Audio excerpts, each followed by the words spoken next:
Today I invite you to immerse yourselves in a story that crosses time, like a perfumed whisper of jasmine in the desert wind. In the vast horizons of Mexico, where the sky reflects on the arid earth like an infinite mirror that guards ancestral secrets, a woman will discover that true home is built not only with stones and adobe, but with unbreakable dignity, infinite patience and silent love that grows like desert flowers after the rain. Carmen Mendoza, 38 years old, sits completely alone at a lost station in the Sonora desert, abandoned on her very wedding day by a man who decided she was no longer young enough to be his wife. In the next 50 seconds of this story, her destiny will change forever when a stranger with gentle eyes and a noble heart offers her something she never expected: to find a second chance to write her own story with golden letters under Mexico's infinite sky. Before we begin this journey together, along the dusty roads of true love, I would love to know from what beautiful corner of the world do you accompany us today. Whether you're in the mountains, on the coast, in the city, or in the countryside, this story will reach your heart like songs carried by the wind from town to town. And if this story touches the deepest fibers of your soul, don't forget to subscribe to our channel and leave your like, so that more souls thirsty for love can find these tales whispered by the Mexican desert wind. Fuatsu year 1847, Villa Santa Esperanza, state of Sonora, Mexico. In an era when women were measured solely by their youth and their capacity to bear heirs, and men by the extent of their lands and the number of their cattle, a completely different story was about to bloom under the infinite sky of the Mexican desert, where the stars have witnessed impossible loves and reborn hopes. The September sun fell like thick golden honey over the rusted rails of the small Santa Esperanza station, creating heat waves that danced like invisible spirits over the parched earth. The wooden planks of the platform creaked under the weight of the crushing silence of midday, and Carmen Mendoza remained motionless on the bench, cracked by the sun, with her navy blue traveling dress already wrinkled from hours of useless waiting, and her hands intertwined in her lap like two wounded doves that had lost the ability to fly. Her eyes, the color of coffee roasted in the kitchens of her childhood in Michoacán, looked toward the horizon, where the mountains blurred into violet tones that changed with the light. There were no tears on her face, because at 38 years, told she had learned that dignity was the only thing no one could take from her, not even a cowardly man who had abandoned her on her wedding day. The train that should have taken her to Guadalajara for her new life as the wife of Don Fernando Castel had departed exactly 3 hours and 23 minutes earlier without her. The station master, an older man with grey mustaches and a compassionate gaze, had come 3 times to ask if she needed anything, if there was any telegram to send, if she wanted to wait in his office where there was shade and fresh water. But Carmen had politely declined each offer, preferring the solitude of her humiliation to the compassion of strangers. Fernando's letter rested in her leather bag like a sleeping snake, whose poison had already done its work. My esteemed Doña, Carmen, family circumstances have changed considerably in recent weeks. After multiple conversations with my relatives and advisors, I have come to the painful conclusion that our projected union would not be appropriate at this time. My family considers that, given your advanced age and the delicate situation of your late father regarding the accusations of treason that weigh upon his memory, it would be prudent to reconsider our matrimonial plans. I beg you to understand that this decision reflects no personal judgment about your character, but merely practical considerations about the social conveniences of our respective families. I hope you find in your heart the generosity to forgive any inconvenience this decision may cause you. Carmen had read the letter 5 times before understanding it completely. It wasn't just the rejection, it was the calculated, cold, almost commercial way in which Fernando had reduced their 3 years of courtship to an inconvenience that could be forgiven. As if the Sundays walking through the plaza in Morelia, the afternoons embroidering on the porch, while he read the newspaper aloud, the conversations about the books they both loved, were commercial transactions that could be cancelled with a polite note. The most painful truth, the one Carmen didn't dare articulate, even in her most private thoughts, was that Fernando was right about one thing. At 38 years old, she was no longer young according to the standards of her society. Her best years The years of fresh beauty and guaranteed fertility had passed while she cared for her sick father and fought to clean her family's name after the accusations of treason that had destroyed their reputation. The sound of hooves against the dry earth tore her abruptly from her bitter thoughts. A tall man of robust build and imposing presence dismounted from his chestnut horse with movements that spoke of years of physical work under the sun.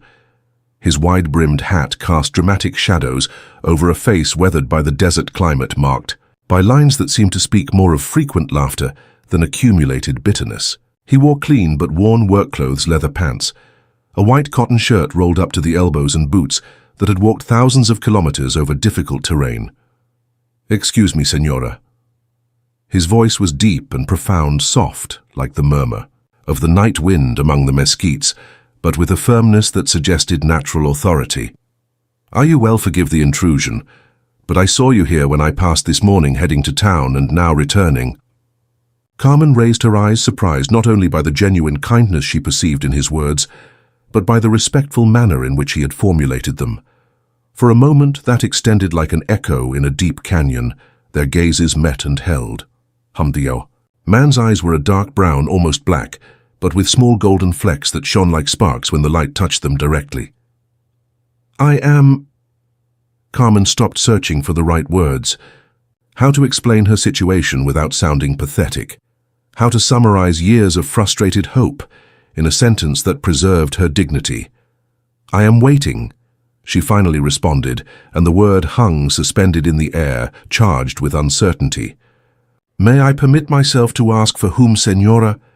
The question was formulated with such delicacy and respect that Carmen felt something strange and comforting in her chest, as if a door that had remained closed for years was slowly beginning to open, allowing an unexpected ray of light to enter. Carmen studied the stranger's face. There was no morbid curiosity in his eyes, nor the type of annoying intrusion she had learned to expect from men. Only genuine concern like that of an older brother or understanding father. "No one," she finally murmured, and upon pronouncing the words she felt a strange relief, as if it were the first time she admitted the truth completely. "I'm no longer waiting for anyone, Senor." The man, who appeared to be about 45 years old, removed his hat with a natural gesture of courtesy, revealing dark brown hair with premature silver strands at the temples. His hands, Carmen noticed, were large and calloused, but cared for the hands of a man who worked the land but had not lost refinement in the details. "Allow me to introduce myself, Senora. I am Rafael Herrera, owner of the ranch El Espejo del Cielo, about 2 hours' ride to the east. And you, if you permit the question, are you from these lands?" "Carmen Mendoza, from Morelia in Michoacán," she responded, and then with an honesty that surprised her, she added, "Although I suppose now I'm not from anywhere in particular." Rafael studied her for a long moment, and then, without asking permission but carefully respecting appropriate distance, he sat on the adjacent bench. He said nothing for several minutes, simply sharing the silence and the scant shade of the station roof, as if he instinctively understood that there were moments in life when the silent presence of another human being was worth more than all the words in the world. When Carmen finally told him her story, she did so with measured words and proud restraint, without self-pity but also without hiding the basic facts: the 3-year engagement, the cancellation letter, the humiliation of being abandoned for reasons that had more to do with social conventions than with her qualities as a person. She briefly mentioned her father's situation, dead under suspicions of treason that she knew were false but had never been able to prove. Rafael listened to everything, without interrupting, without making comments, without offering unsolicited advice. When she finished, they remained in silence for what seemed like hours, watching as the shadows lengthened and the day's heat gradually began to yield ground to the freshness that always came with evening in the desert. Finally, Rafael spoke, and his words changed both lives forever. "Doña Carmen, I'm going to make you a proposal that will probably surprise you, and I ask that you not reject it immediately without considering it. Marry me." Carmen turned toward him with wide eyes, sure she had heard wrong. "Pardon, marry me," Rafael repeated with a simplicity that cut the air like a fresh breeze. "Not out of charity, Senora, and not because I feel pity for your situation, but because in the 2 hours I have been sitting here with you, I have seen a dignity and inner strength that this world desperately needs. My ranch needs a wise woman who understands the value of honest work. My 2 children who lost their mother 3 years ago need someone who can teach them that love doesn't always come easily. But when it comes built upon respect and common purpose, it is more lasting than young passion. And I need a companion who understands that true love is not something that is found ready-made, but something that is built day by day like solid houses that resist storms. Carmen looked at him as if he were an apparition. Senor Herrera, you don't know me. You know nothing about me except that I'm an abandoned woman of 38 with a past stained by rumors. I know that you have been sitting here for more than 6 hours maintaining your dignity intact, despite public humiliation. I know that you told me your story without lying or dramatizing, without asking for compassion or blaming others for your circumstances. I know that when you mentioned your father, your eyes filled with pain, but also with unbreakable pride.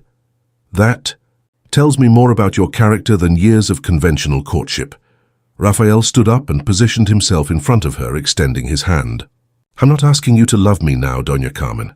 I'm asking you to allow me to know you and to allow yourself to know me. I'm offering you a home where your intelligence and experience will be valued, where you can contribute to building something true and lasting. And I promise by my honor that married to me you will never again have to sit alone at a station waiting for someone who isn't going to come. Carmen looked at the extended hand, then at the sincere face of the man she had just met, then at the horizon, where the sun was beginning to paint itself orange and pink.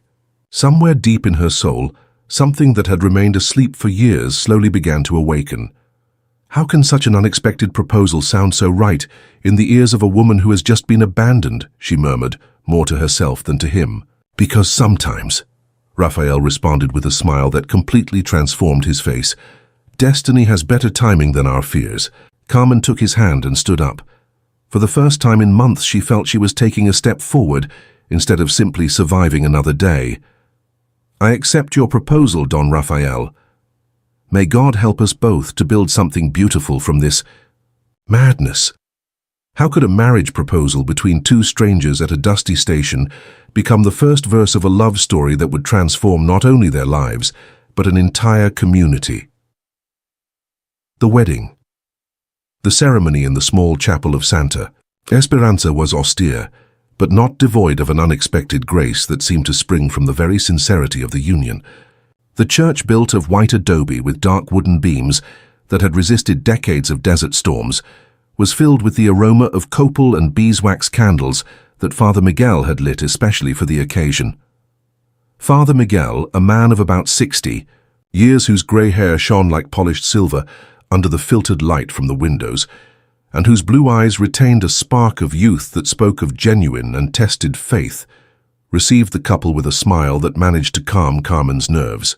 More than any words of comfort, "My children," he told them as they prepared before the altar, "I have officiated marriages of convenience, marriages of passion, and marriages of desperation. But rarely have I seen a marriage that begins like yours with such complete honesty about the intentions and expectations of both parties. This is, in my experience, a more solid foundation than many I have blessed." Carmen wore the same navy blue traveling suit she had waited in at the station, but she had taken time to wash at the priest's house, to arrange her hair in a simple but elegant bun, and to put on the small pearl earrings that had belonged to her mother. Raphael had managed in the brief available time to find a clean suit, black pants, starched white shirt, and a fine leather vest that highlighted his broad shoulders and naturally erect posture. The vows they exchanged were traditional, but both pronounced them with a seriousness and intention that gave them special weight. When Raphael said, "in wealth and in poverty," Carmen thought of the years of struggle that had preceded this moment. When she promised in sickness and in health, she remembered the months caring for her dying father, and understood that this time she had someone who would share those burdens. The most moving moment came when Father Miguel asked them to take each other's hands for the final blessing. Raphael's hands were warm and firm, calloused from work, but gentle in their touch. Carmen's trembled slightly at first, but steadied when she felt the reassuring pressure of her new husband's fingers. "May God bless this union," pronounced the priest, And may you find in your mutual company not only comfort in difficulties, but joy in triumphs and wisdom, to build a home where love grows each day, like well-tended plants in fertile soil. The only witnesses were the station master, who had closed the office to accompany them, and two older women from the town who had entered the church for their evening prayers and stayed to witness the ceremony. When the priest declared them husband and wife, Raphael gently kissed Carmen's forehead, a gesture that was both respectful and intimate. The journey to the ranch. The journey to the ranch began immediately after the ceremony, as Raphael wanted to arrive before nightfall. The cart he had brought to transport Carmen's few belongings was solid and well-maintained, pulled by two horses that responded to his voice with the obedience that spoke of years of fair and careful treatment. Carmen sat on the seat next to Raphael, conscious that she was beginning a journey that was both physical and symbolic. The landscape gradually transformed as they moved away from Villa Santa Esperanza, from the dust and scattered buildings of the town, to the reddish earth dotted with giant nopales, mesquites, twisted like natural sculptures, and occasional groups of cattle grazing in expanses that seemed to have no end. Raphael drove with skill and confidence, but also took time to point out elements of the landscape and explain aspects of local life that Carmen would need to know. Those mountains to the north, he said, pointing toward a chain of peaks that stood out against the increasingly blue afternoon sky, mark the boundary of our lands. In spring, when it rains, enough streams come down that feed the pastures. That knowledge of water is crucial here. Without water, nothing survives. Carmen listened attentively, not only to the words, but to the tone of deep knowledge and love for the land that permeated everything Raphael said. It was evident that this man didn't just own the land, he understood it, in a way that came from generations of careful work. "Has your family been here long?" Carmen asked. "My grandfather came here when this was practically virgin territory about 50 years ago. He built the first house with his own hands, dug the first well, established the first cattle routes. My father expanded operations, and He paused, and Carmen detected a note of melancholy in his voice. "I had hoped to continue it with my first wife, Catalina. She died 3 years ago in a childbirth that became complicated. The baby was also lost." Carmen felt a stab of deep compassion mixed with a sudden understanding of why Raphael might have been willing to propose marriage to a stranger. Both had lost futures they had planned carefully. Both were trying to build something new on the foundations of broken dreams. "I'm very sorry," she murmured. "It must have been terribly difficult. The children took it very badly, especially Diego. He was 15 then, old enough to understand the loss, but not mature enough to process it. Rosa was smaller, only 6, but she became very quiet, very cautious with affection. It's understandable that they may receive your arrival with reservations." Carmen nodded, appreciating Raphael's honesty, but also feeling the first touch of real nervousness about what awaited them. After almost 2 hours of travel, they began to ascend a gentle hill, and upon reaching the top, Carmen saw El Espejo del Cielo spread before them in the valley. The sight took her breath away. The ranch was much larger than she had imagined. The main house rose in the center, a single-story adobe construction, but with impressive breadth, with thick walls that promised coolness in summer and warmth in winter. The windows were framed in a vibrant turquoise blue that contrasted beautifully, with the earth color of the walls, and a wide portal supported by dark wooden beams extended along the entire front facade. Around the main house were distributed other constructions, stables, granaries, corrals, and smaller houses where the ranch workers lived. A fenced garden promised vegetables and herbs, although from the distance Carmen could see it needed attention. Beyond, grazing fields extended toward the horizon, dotted with cattle that appeared to be in good condition. But what most impressed Carmen was the feeling of underlying order. Despite evidence of postponed tasks and necessary maintenance, the place had the solid structure of an operation that had been carefully planned and built with love. "It's beautiful," she said sincerely. "Why El Espejo del Cielo?" Raphael smiled, and for the first time Carmen saw in his face an expression of pure joy. Catalina gave it that name. She said that in the evenings, when the sun is at the right angle and the golden light falls on the pastures.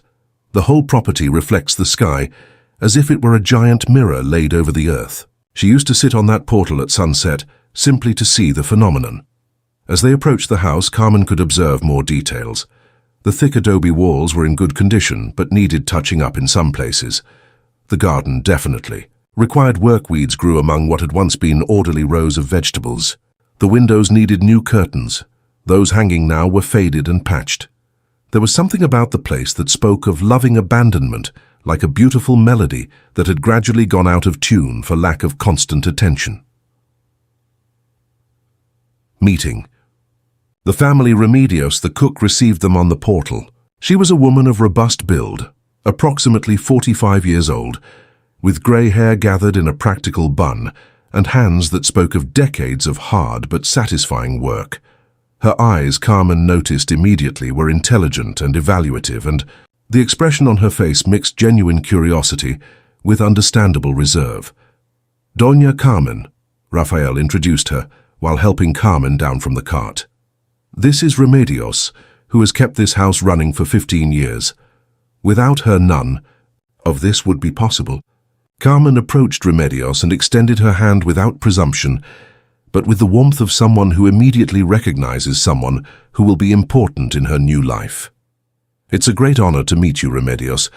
Don Rafael has told me that you are the soul of this house, and I sincerely hope we can work together so that El Espejo del Cielo blooms again as I'm sure it bloomed before. Remedios took the extended hand and studied her for a moment. Carmen had the sensation of being evaluated, not only as the new lady of the house, but as a woman, as a possible ally or threat to the harmony that Remedios had worked to maintain during the difficult years after Catalina's death. "Welcome, Doña Carmen," she finally responded, and although her tone was formal, Carmen detected a note of cautious approval. The house has been waiting for new life. At that moment, the children appeared. First Diego, emerging from the stables, where he had evidently been working. He was a tall, thin young man of 18 years that seemed more due to the premature seriousness in his eyes. He had the height and bone structure of his father, but the nervous thinness of someone who had grown too fast and carried responsibilities too heavy for his age. His eyes were identical to Raphael's, that dark brown with golden flecks, but they shone with a barely contained hostility that made Carmen feel a knot in her stomach. Behind him, more cautious, appeared Rosa. At 9 years old, she was a thin girl, with braided brown hair and enormous eyes that seemed to devour every detail of the world around them. She hid partially behind her older brother, with small fingers clutching Diego's shirt, but Carmen could see that her shyness concealed a sharp intelligence and natural curiosity that the lack of formal education had not managed to stifle. Children. Raphael's voice softened to become a paternal caress. "I want to introduce you to Carmen. We married this afternoon in the church of Santa Esperanza, and she's going to live here with us. Carmen, these are my children, Diego and Rosa." The word wife had been notably absent from the introduction, and Carmen wondered if it had been intentional to make the transition more gradual for the children. The silence that followed was dense and charged with complex emotions. Diego tightened his jaw in a way that painfully reminded Carmen of her father when he tried to control his temper, and for a moment it seemed he was going to say something they all might regret. Instead, he turned abruptly and retreated toward the stables without uttering a single word. Rosa remained motionless, studying Carmen with the intensity of someone trying to decipher a particularly complex riddle. Her eyes moved from Carmen's face to her dress, to her hands and back to her face, as if she were taking mental note of every detail to analyze later. Carmen slowly knelt until she was at the girl's height, a gesture that made Rosa step back, but didn't interrupt eye contact. "Rosa," her voice was a gentle whisper that carried the type of warmth she had perfected during years of teaching shy children. "What a beautiful name! Like the flowers that must be in this house's garden." "There are no roses," the girl murmured, and her voice had a brittle quality that broke Carmen's heart. "Mama took care of them, but they dried up when she went to heaven." The silence that followed was so dense, it seemed to have physical weight. Carmen felt the overwhelming presence of the woman who had lived here before, who had loved this land, who had raised these children, who had shared the bed where Carmen would sleep that night. It wasn't exactly jealousy she felt, but something more. Complex the recognition that she had entered a story that was already halfway through, and that her role would necessarily be different from what she had imagined. Perhaps, Carmen said softly without moving from her kneeling position, we could plant new roses together, not to replace the ones that were lost, but to add new colors to the garden. Would you like to help me learn about the garden? Rosa studied her for another moment, and then nodded almost imperceptibly before running toward the house. Raphael approached and put a gentle hand on Carmen's shoulder as she stood up. That was a perfect answer, he murmured. Catalina would have approved. Carmen turned toward him, and for the first time since accepting his proposal, she felt a stab of real doubt. Raphael, how am I going to find my place in a home where every corner whispers the name of another woman? I don't want to compete with a ghost, but I also don't want to live in the shadow of someone I can never know. Raphael took her hands in his and looked directly into her eyes. Carmen Catalina was my first wife, the mother of my children, and she will always have a place in our hearts. But you are not here to replace her or compete with her memory. You are here to write a new story, to be the woman this family needs now. The children need a mother who is alive, present, who can guide them toward their future, and I need a companion who helps me build new memories without erasing the old ones.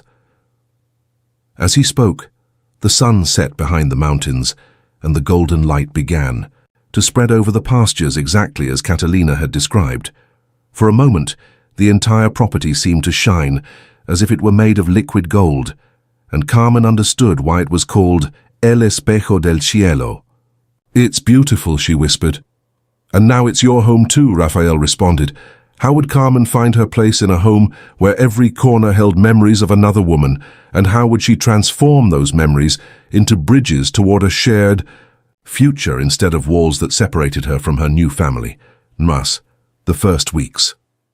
The first weeks at El Espejo del Cielo passed with the delicate caution of two animals studying each other from a safe distance, evaluating intentions, measuring movements, learning the rhythms and rules of a coexistence that none of those involved had planned, but all needed to work. Carmen woke each day before dawn, a habit ingrained since her childhood in Michoacán, when she helped her mother with household tasks before going to school. But here, in the profound silence of the desert, those moments before dawn became something almost sacred. She dressed silently so as not to wake Raphael, who slept on the opposite side of the wide matrimonial bed they had agreed to share, with the tacit understanding that physical intimacy would come gradually, if it came at all. From the window of her bedroom she could observe how daylight was slowly born over the distant mountains, transforming the landscape from undefined shadows to a canvas of soft colors that changed minute by minute. First deep blues, then violets, then pinks and oranges, and finally the warm gold that announced that day had officially arrived in the Sonora desert. In those moments of contemplative solitude, Carmen mentally planned the day's tasks and reflected on the small progress and challenges of her new life. The house needed work that was evident from the first day, but not the type of work that screamed emergency.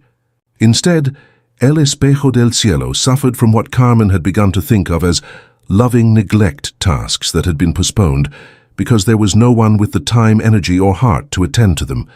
The account books, for example, were in a state of disorder that revealed months of intermittent attention.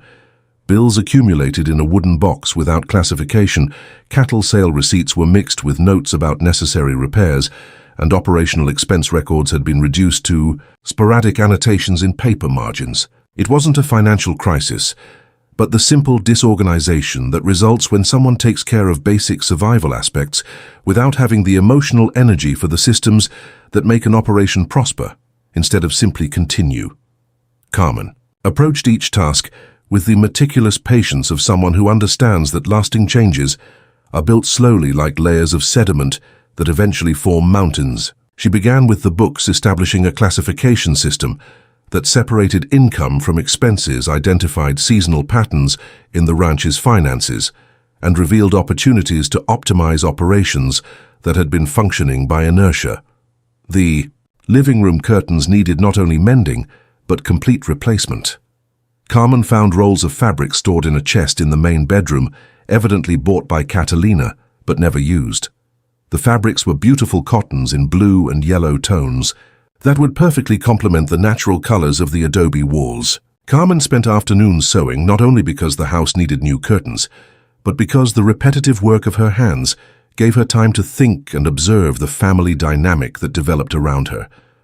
The vegetable garden had been completely invaded by weeds, but the remains of what had once been a productive garden suggested that with careful work it could bloom again. Carmen found tools in the shed behind the house and began the laborious process of weeding, identifying which plants had survived the abandonment and planning what new crops would be most appropriate for the climate and the family's needs. But it was in her interactions with Rosa where Carmen found her first real victory. The girl was like a desert flower resistant by necessity, beautiful in her simplicity, but hungry for attention she hadn't received in years. Rosa had learned to be self-sufficient in ways that broke Carmen's heart. The girl dressed herself, kept her small bedroom tidy, and had developed a daily routine that minimized disruptions for the adults who had more important things to do. One morning 3 weeks after Carmen's arrival, Rosa appeared at the kitchen door, while Carmen prepared masa for tortillas, observing with the silent curiosity that characterized all her interactions with the new lady of the house. "Would you like to help me?" Carmen asked, without turning around as if Rosa's presence were the most natural thing in the world. Rosa approached cautiously, and Carmen showed her how to measure flour, how to add the right amount of water, how to knead until achieving perfect consistency. While they worked side by side, Carmen began asking gentle questions about Rosa's life, her favorite games, the things she liked to do before her mother died. "Do you know how to read, little one?" Carmen asked, when Rosa demonstrated a surprisingly extensive vocabulary for a 9-year-old girl without formal education. "A little," Rosa responded shyly. "Mommy taught me the letters and some words before she got sick. But Papa doesn't have time to teach me more, and Diego says girls don't need to know how to read so much." Carmen felt familiar indignation burning in her chest. During her years as a teacher in Morelia, she had constantly fought against the idea that girls' education was less important than boys'. "Would you like me to teach you?" she asked, keeping her voice casual. "I have some books in my trunk, and I would love to have intelligent company while I read them." Rosa's eyes lit up like sudden stars in the desert night, and Carmen knew she had found the key to open at least one of her new children's hearts. The improvised lessons quickly became a sacred ritual. Every afternoon, after completing household tasks, Carmen and Rosa sat under the lemon tree in the interior patio with books, paper, and pens spread over a small table that Raphael had moved there specifically for that purpose. Rosa was a voracious student, devouring each new word as if it was sweet bread, asking questions that demonstrated a sharp and curious mind that had been waiting for exactly this type of stimulation. Carmen discovered that Rosa had a particular aptitude for mathematics, solving basic arithmetic problems with an ease that suggested a natural talent that had never been cultivated. She also had an excellent memory for stories and poetry, reciting verses after hearing them only 2 or 3 times. But what most moved Carmen was seeing how Rosa flourished under constant attention and validation, that her intelligence was valued. The girl who had been shy and cautious began asking frequent questions, expressing opinions, laughing more easily. Her physical posture changed. She no longer hunched as if wanting to disappear, but sat straight with the confidence of someone who knows her words will be heard and respected. Diego maintained his distance, but Carmen noticed that sometimes he stopped close enough to listen to the lessons.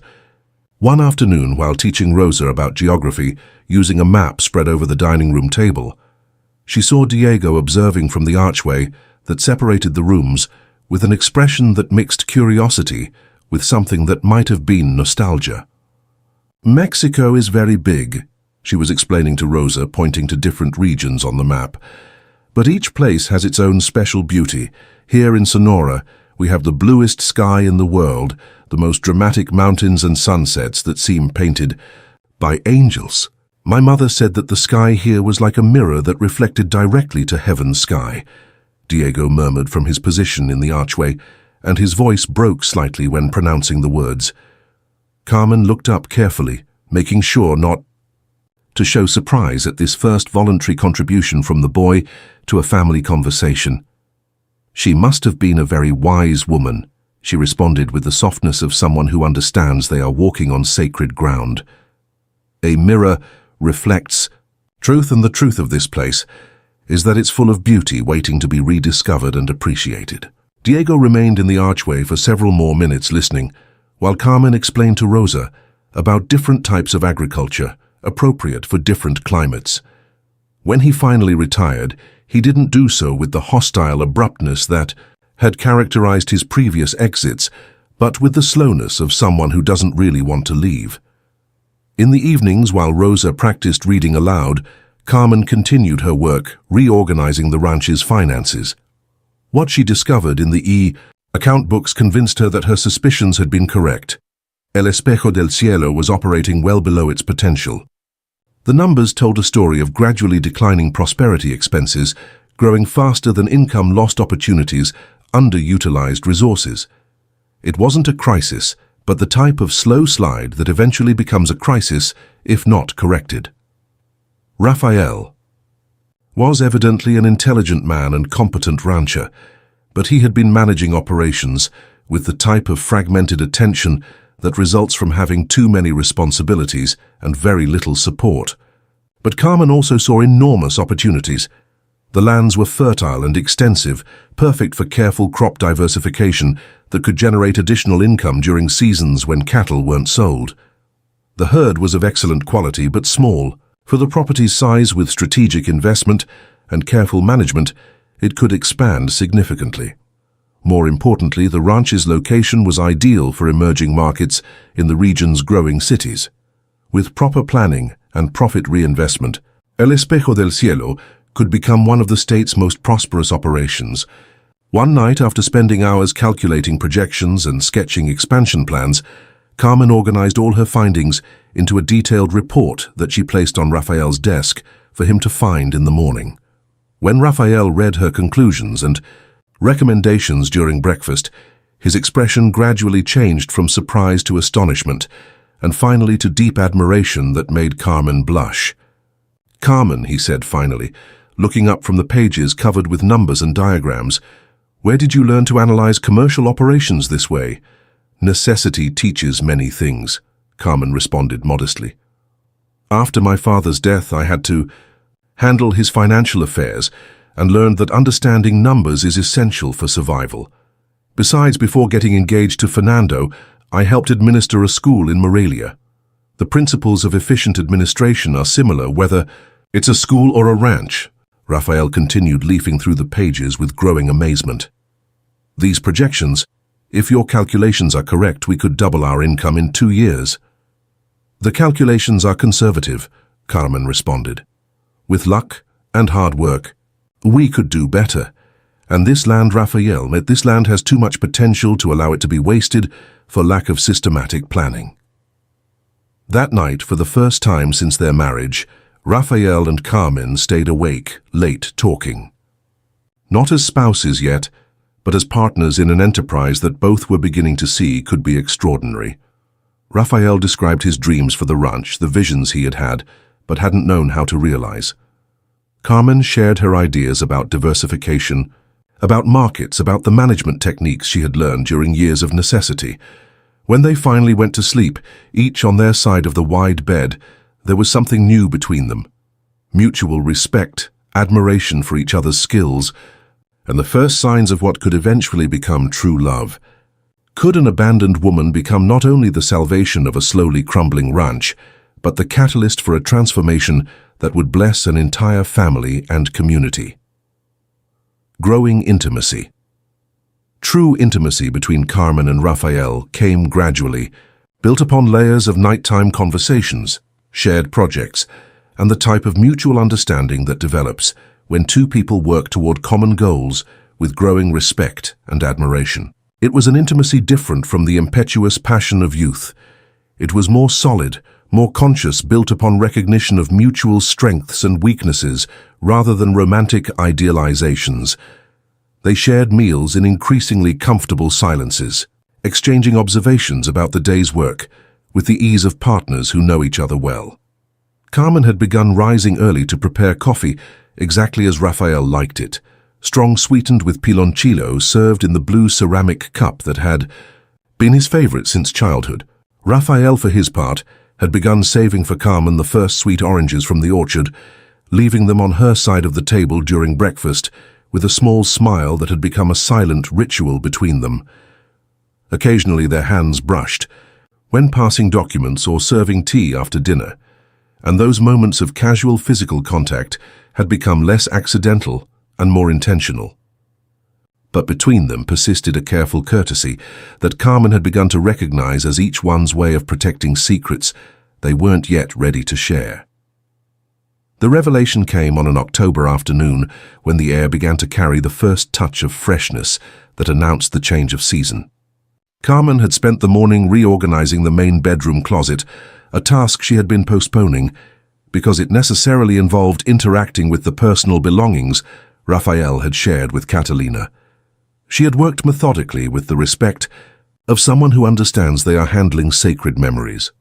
Catalina's clothes, carefully preserved, but already showing signs of dust and time, were folded with care and moved to trunks in the attic. Her jewelry, few but elegant pieces, were placed in a special box that Carmen thought to eventually give to Rosa when she was older. It was while reorganizing Rafael's winter clothes that she found the carved wooden box hidden behind old vests. That obviously hadn't been used in years. The box wasn't locked, but its location suggested its contents were private. Carmen hesitated for a moment, respecting her husband's privacy, but finally her curiosity and her instinct that it might contain something important for understanding her new family overcame her. Inside she found letters tied with faded blue ribbon and a photograph of a beautiful woman with dark hair gathered in an elegant bun and a gentle smile that radiated genuine happiness. The woman in the photograph had intelligent eyes and a posture that suggested natural confidence. It was easy to imagine why Rafael had loved her and why her loss had devastated the family. The letters were correspondence between Rafael and Catalina during the months before their marriage, written when he traveled to establish commercial contacts and she remained at her parents' home, waiting for the wedding. Carmen read one or two, feeling she was violating something sacred, but needing to understand the nature of the love that had preceded hers. The letters revealed a relationship built upon genuine affection, shared dreams for the ranch's future, and the type of intellectual companionship that Carmen recognized was rare in marriages of their era. Catalina had clearly been an intelligent and educated woman, with her own opinions about household management and plans to improve local community life. But it was the last letter in the pile that made Carmen feel physically sick. It had no envelope. It was open, and had obviously been read many times because the paper's edges were worn and stained, as if they had been repeatedly touched by trembling hands. "My dear Catalina," it began with Rafael's firm but emotionally charged handwriting. "If you could forgive me for not having been with you when you needed me most. If you could understand that my absence in those last days was not from lack of love but from cowardice in not knowing how to face your departure. I thought that if I could find a better doctor, more effective medicines, some miracle in the capital that could save you, then my trip would be worthwhile. Instead, I chased shadows while you faded away, and I returned to find that you had died alone, surrounded only by Remedios and the terrified children. I cannot live with the knowledge that my last words to you were a promise to return soon instead of the words of love you deserved to hear. I cannot live knowing that you spent your last hours waiting for me, that perhaps you thought I had abandoned you when you needed me most. If there is any way for souls to communicate after death, please, my love, send me a sign that you have forgiven me." Carmen closed the letter with trembling hands and carefully returned it to its place. Now she completely understood the melancholy she sometimes saw in Rafael's eyes, the way he occasionally stared at the horizon, as if expecting someone to return the almost obsessive care with which he attended to his children's every need, as if trying to compensate for a failure that had become impossible to correct. Carmen remained sitting on the bedroom floor for a long time, surrounded by reorganized clothes and overwhelmed by the understanding that she had entered a marriage where her husband carried a guilt that had been eating at him for years. It wasn't just that he loved his first wife's memory. It was that he tortured himself daily with the belief that he had failed at the most crucial moment of that love. That night during dinner, Rafael noticed that Carmen was unusually quiet. Rosa chatted about her day's lessons. Diego had contributed some comments about the cattle, but Carmen had barely spoken. "Are you feeling well?" Rafael asked when Rosa had gone to bed and Diego had retired to his nighttime tasks at the stables.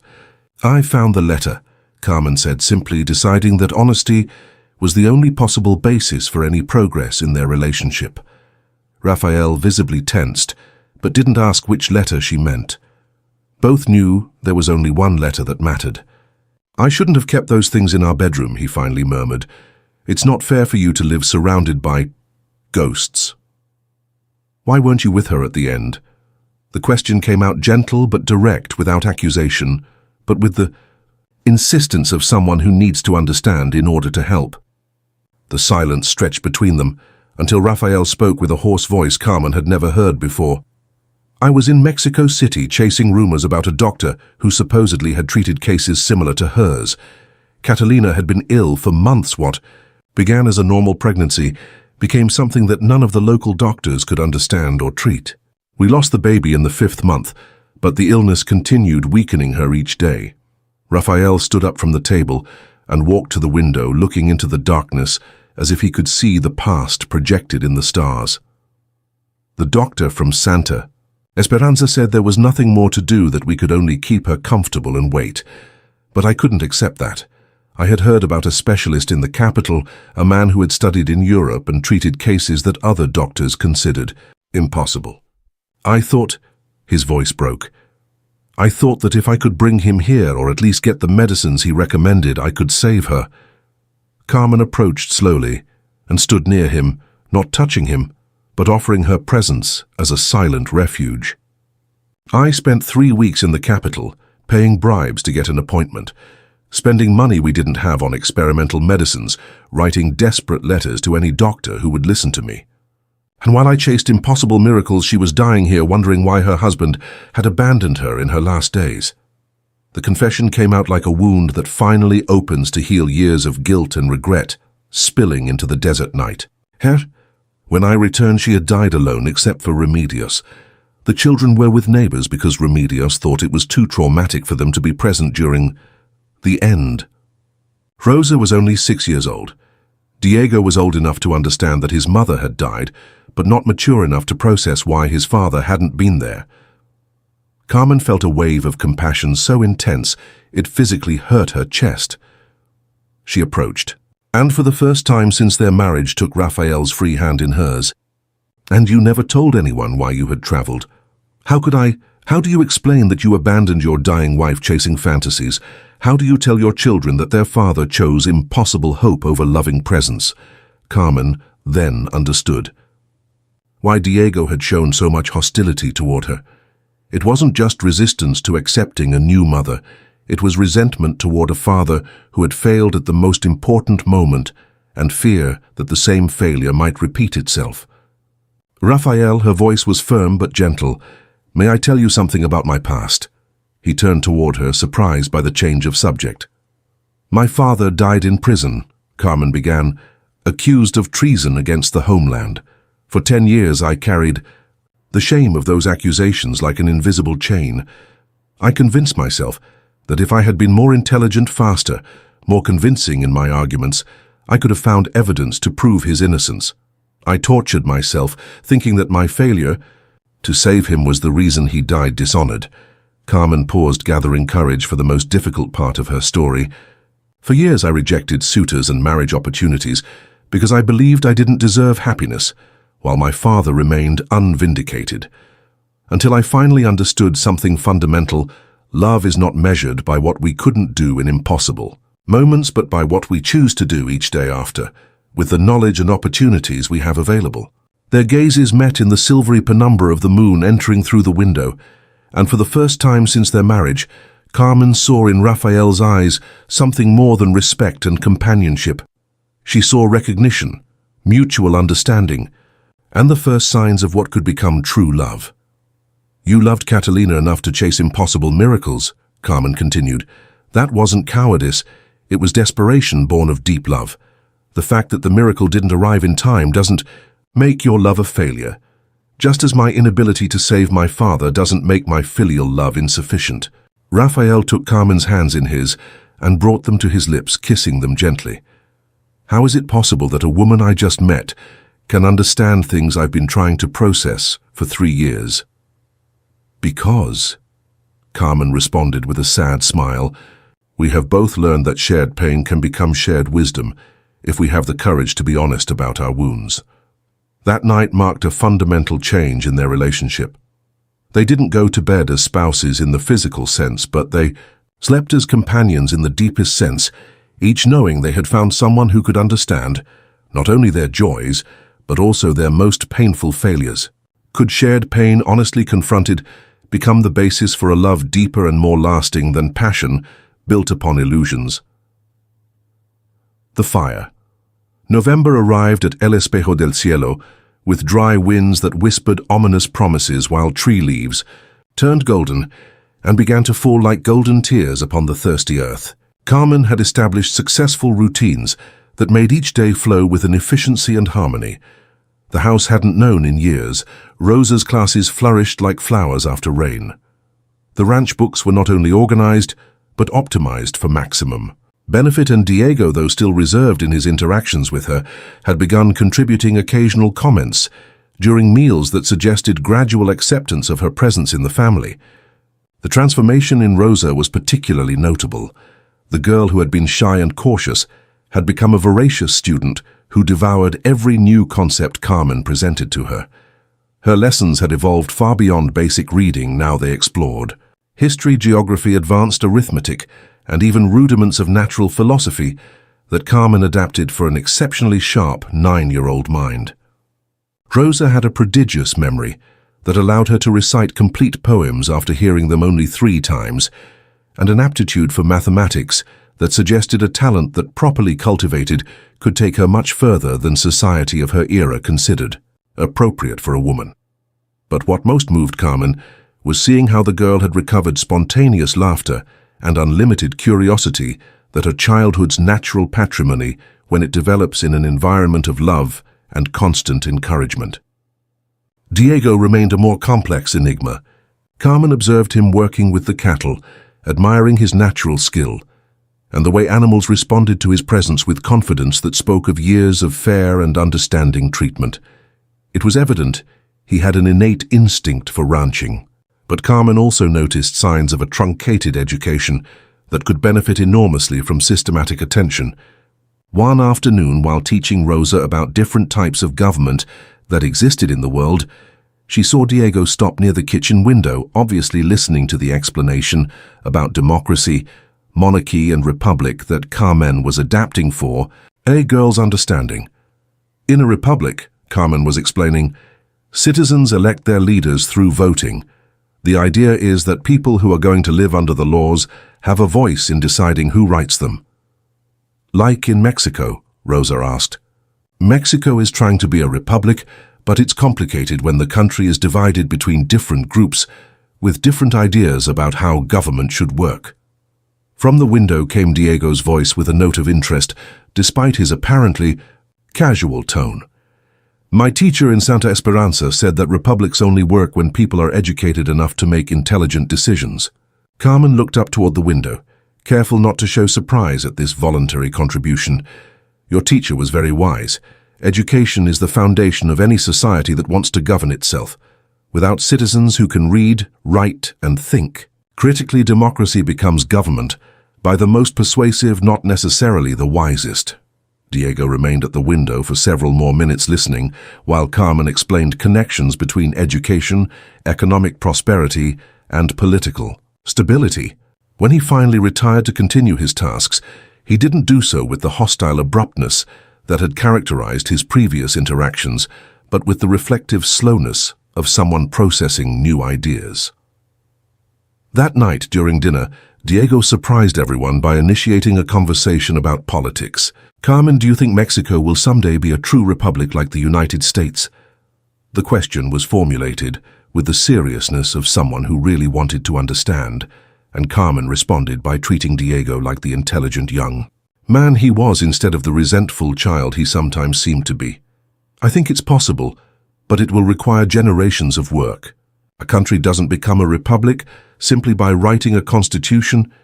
It becomes a republic when its citizens develop the skills and mentality necessary to effectively participate in governing themselves." The conversation continued throughout. Dinner with Rafael contributing observations about local politics and Rosa asking questions that demonstrated she had been absorbing much more from Carmen's lessons than anyone had imagined. For the first time since Carmen's arrival, dinner felt like a true family conversation instead of a formal event where each person carefully maintained their emotional distance. But the family's growing harmony was dramatically tested one November night when a storm arrived without warning from the northern mountains.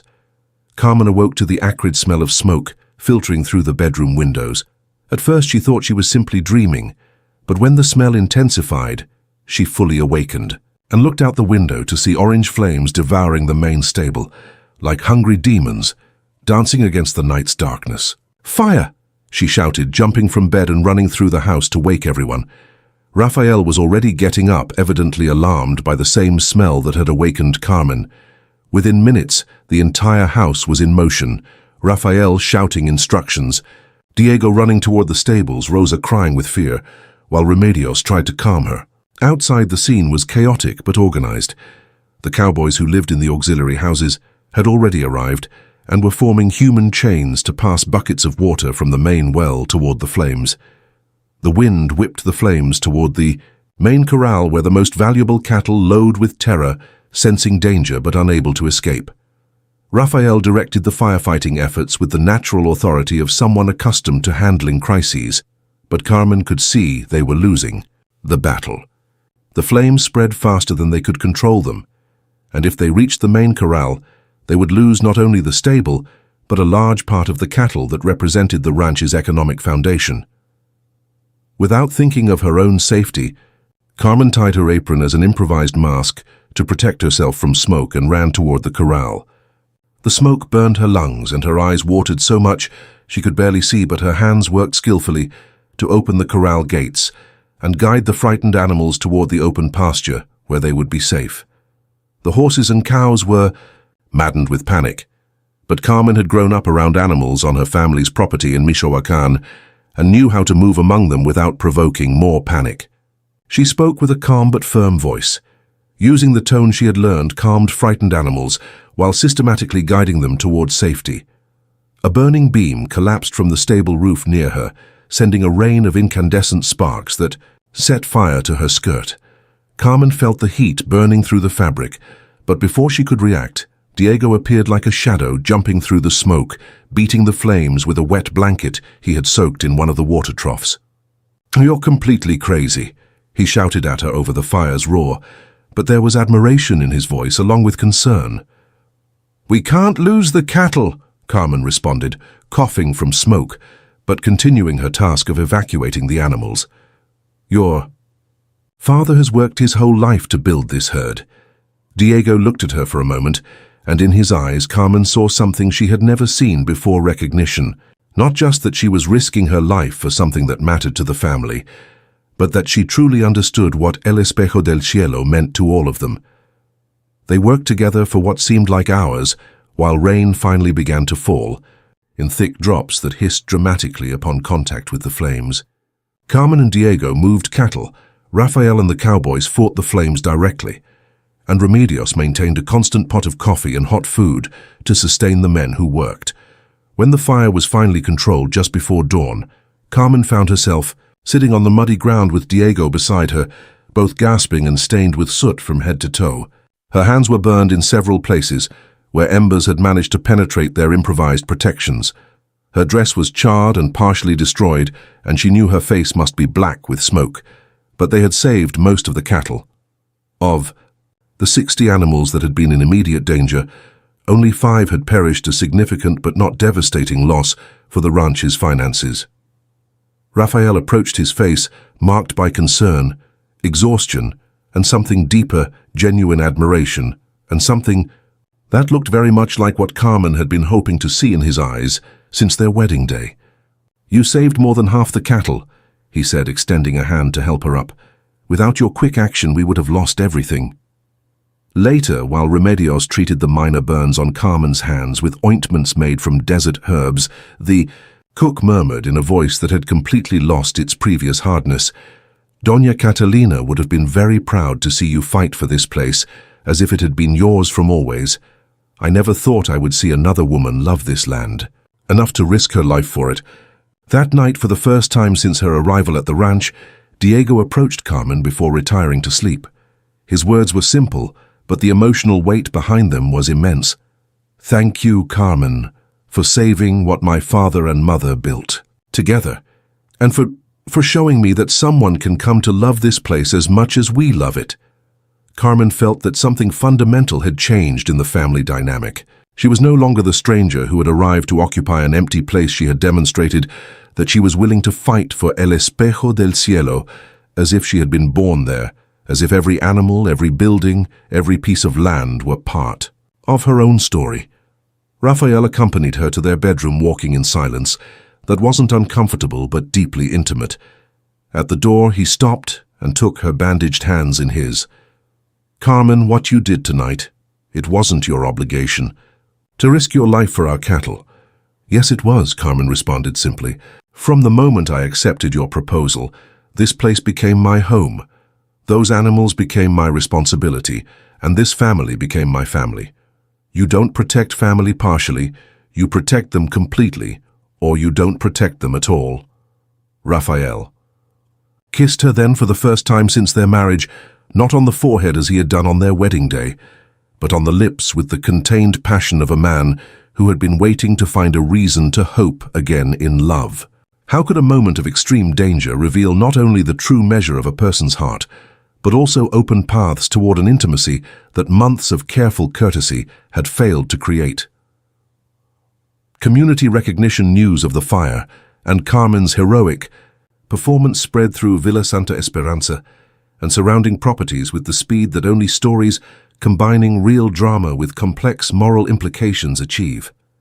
In a society where women were generally judged by their modesty, docility, and conformity to traditional expectations, the image of Carmen Mendoza de Herrera running among flames to save cattle challenged established categories in ways that made people reconsider their assumptions about what constituted appropriate feminine virtue. Reactions varied dramatically according to the observer's perspective. Men who worked the land and understood the real value of cattle saw in Carmen's actions a practical understanding of economic realities they immediately respected. Women who struggled daily to keep their families afloat in a hostile environment recognized in Carmen a type of strength they had been practicing silently for years without social recognition.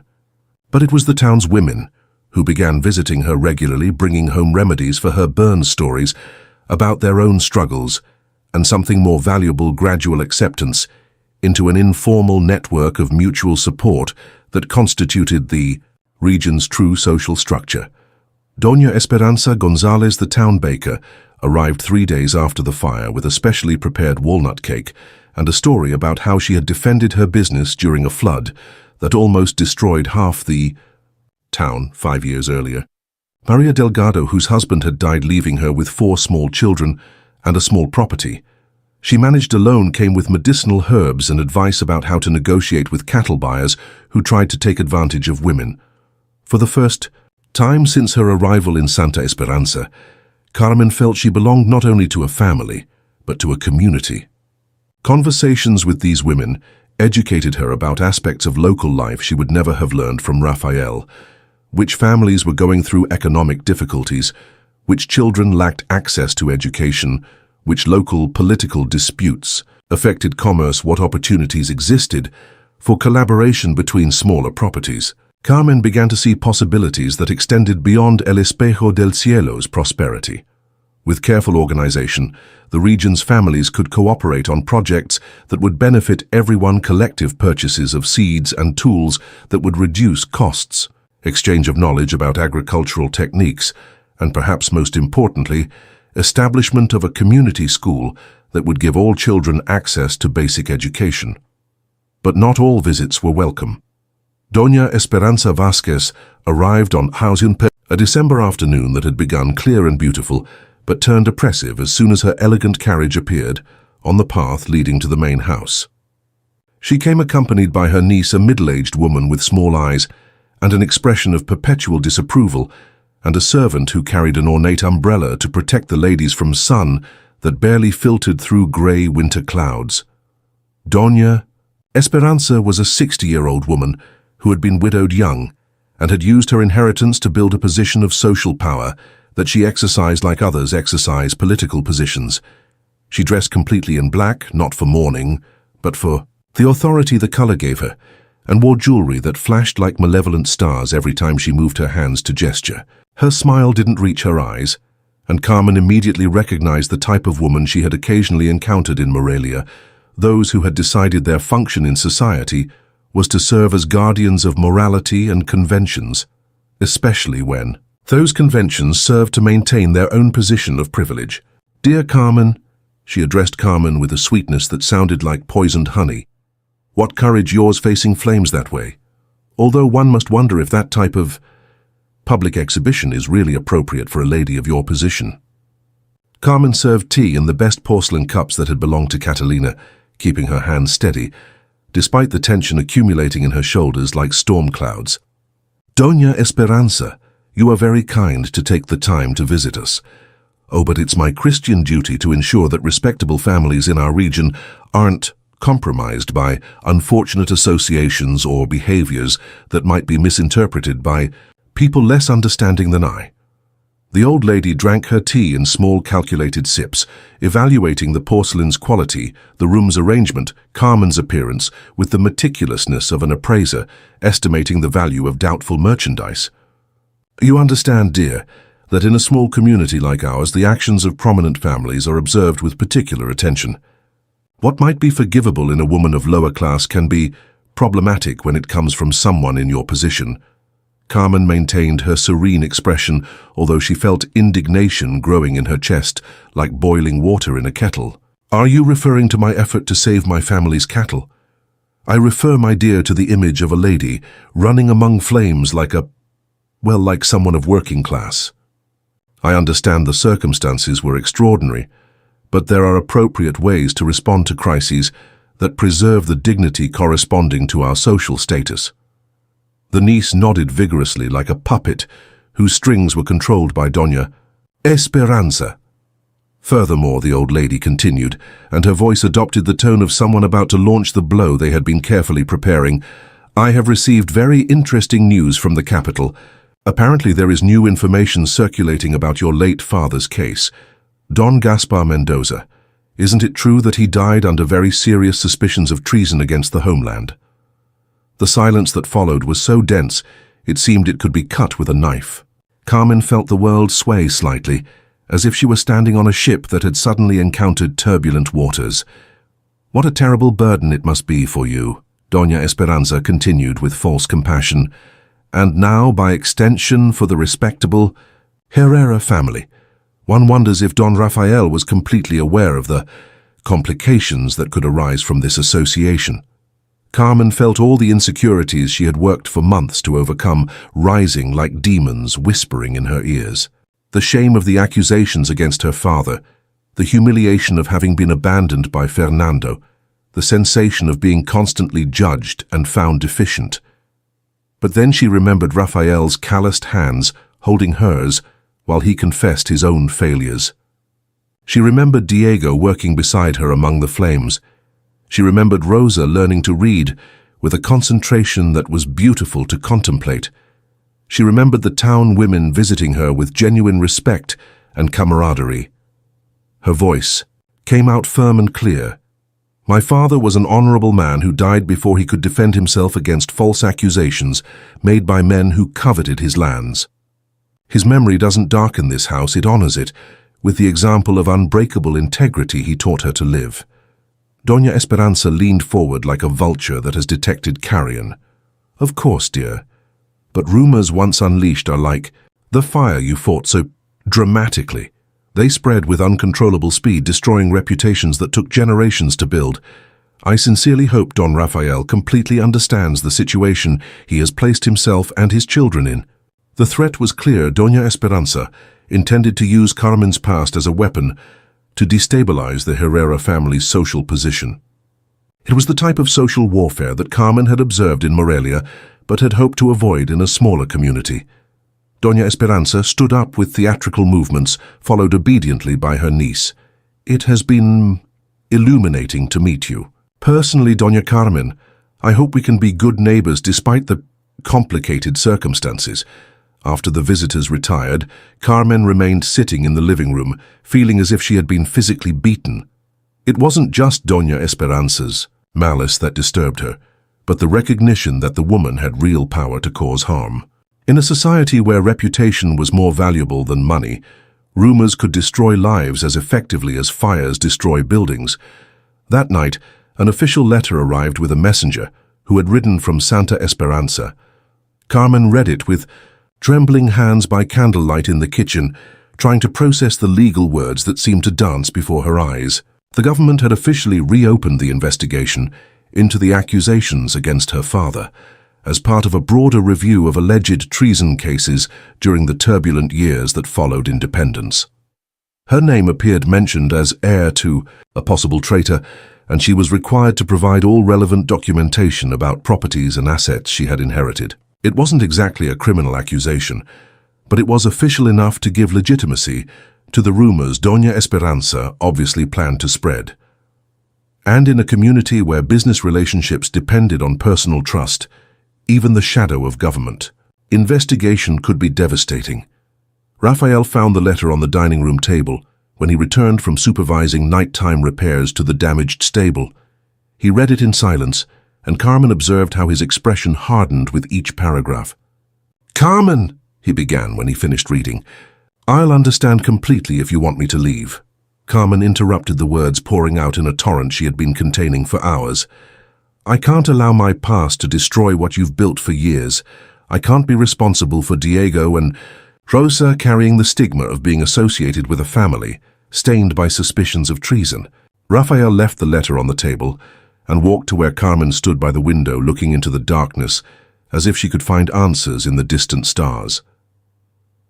"Carmen," his voice was firm without a trace of the doubt she had expected to hear, "do you really think I married you without knowing your history completely? Do you think I'm the type of man who would make such an important decision for my children without thoroughly investigating the circumstances?" Carmen turned toward him with surprise, and saw in his eyes something she hadn't expected. Not only support but fierce determination that suggested he had been waiting for exactly this type of attack. "What do you mean?" Rafael approached until he stood in front of her, took her face in his calloused hands, and forced her to look directly at him. "Doña Carmen Mendoza de Herrera, your father died defending this country's integrity against men who wanted to sell Mexican territory to foreign interests for personal profit. The documents that incriminated him were falsified by conspirators who wanted his lands and his silence. You are not the daughter of a traitor. You are the daughter of a hero who died because he refused to betray his homeland."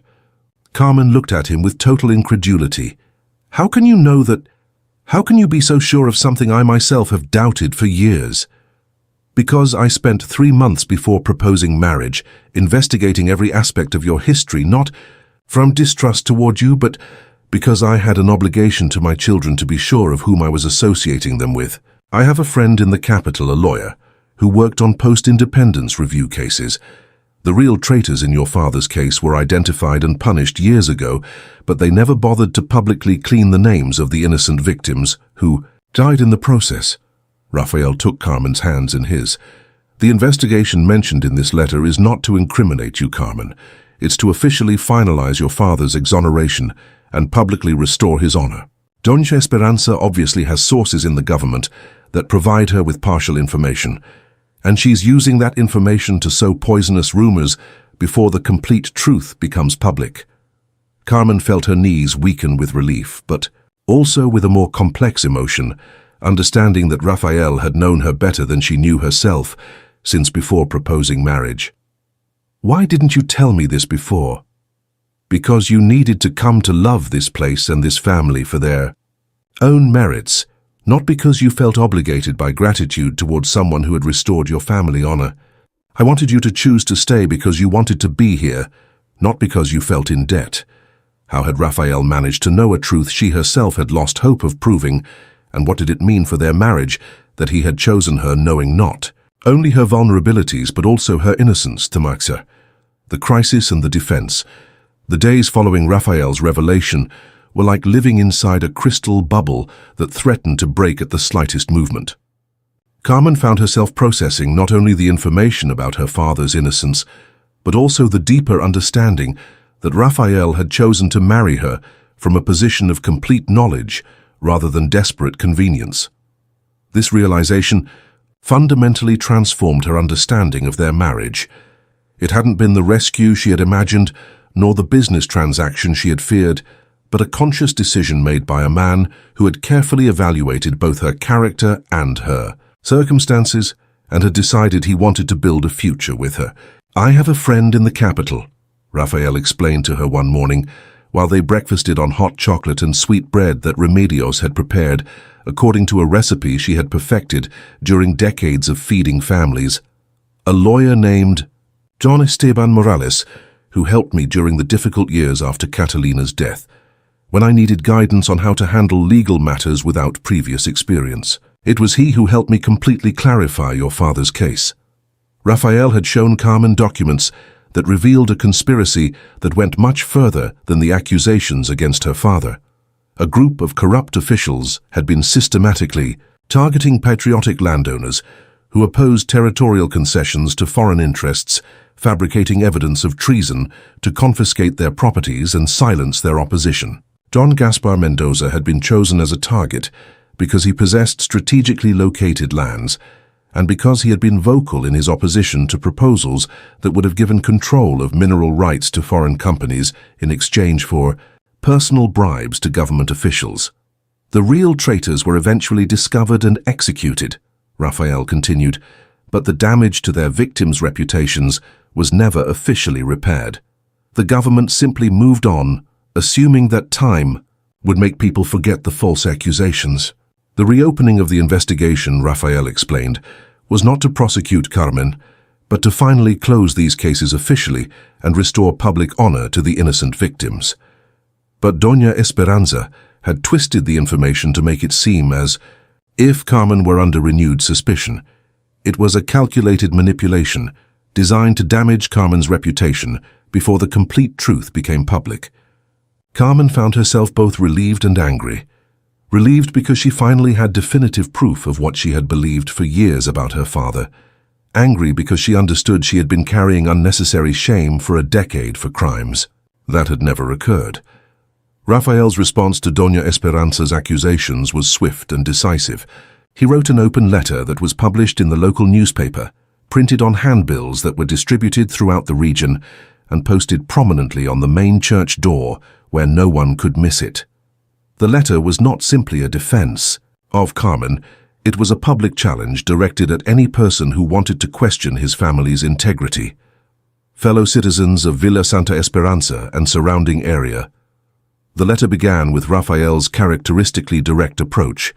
"Recent rumors have been circulated regarding the history of my wife, Doña Carmen Mendoza de Herrera, and specifically regarding the allegations that resulted in the death of her father, Don Gaspar Mendoza.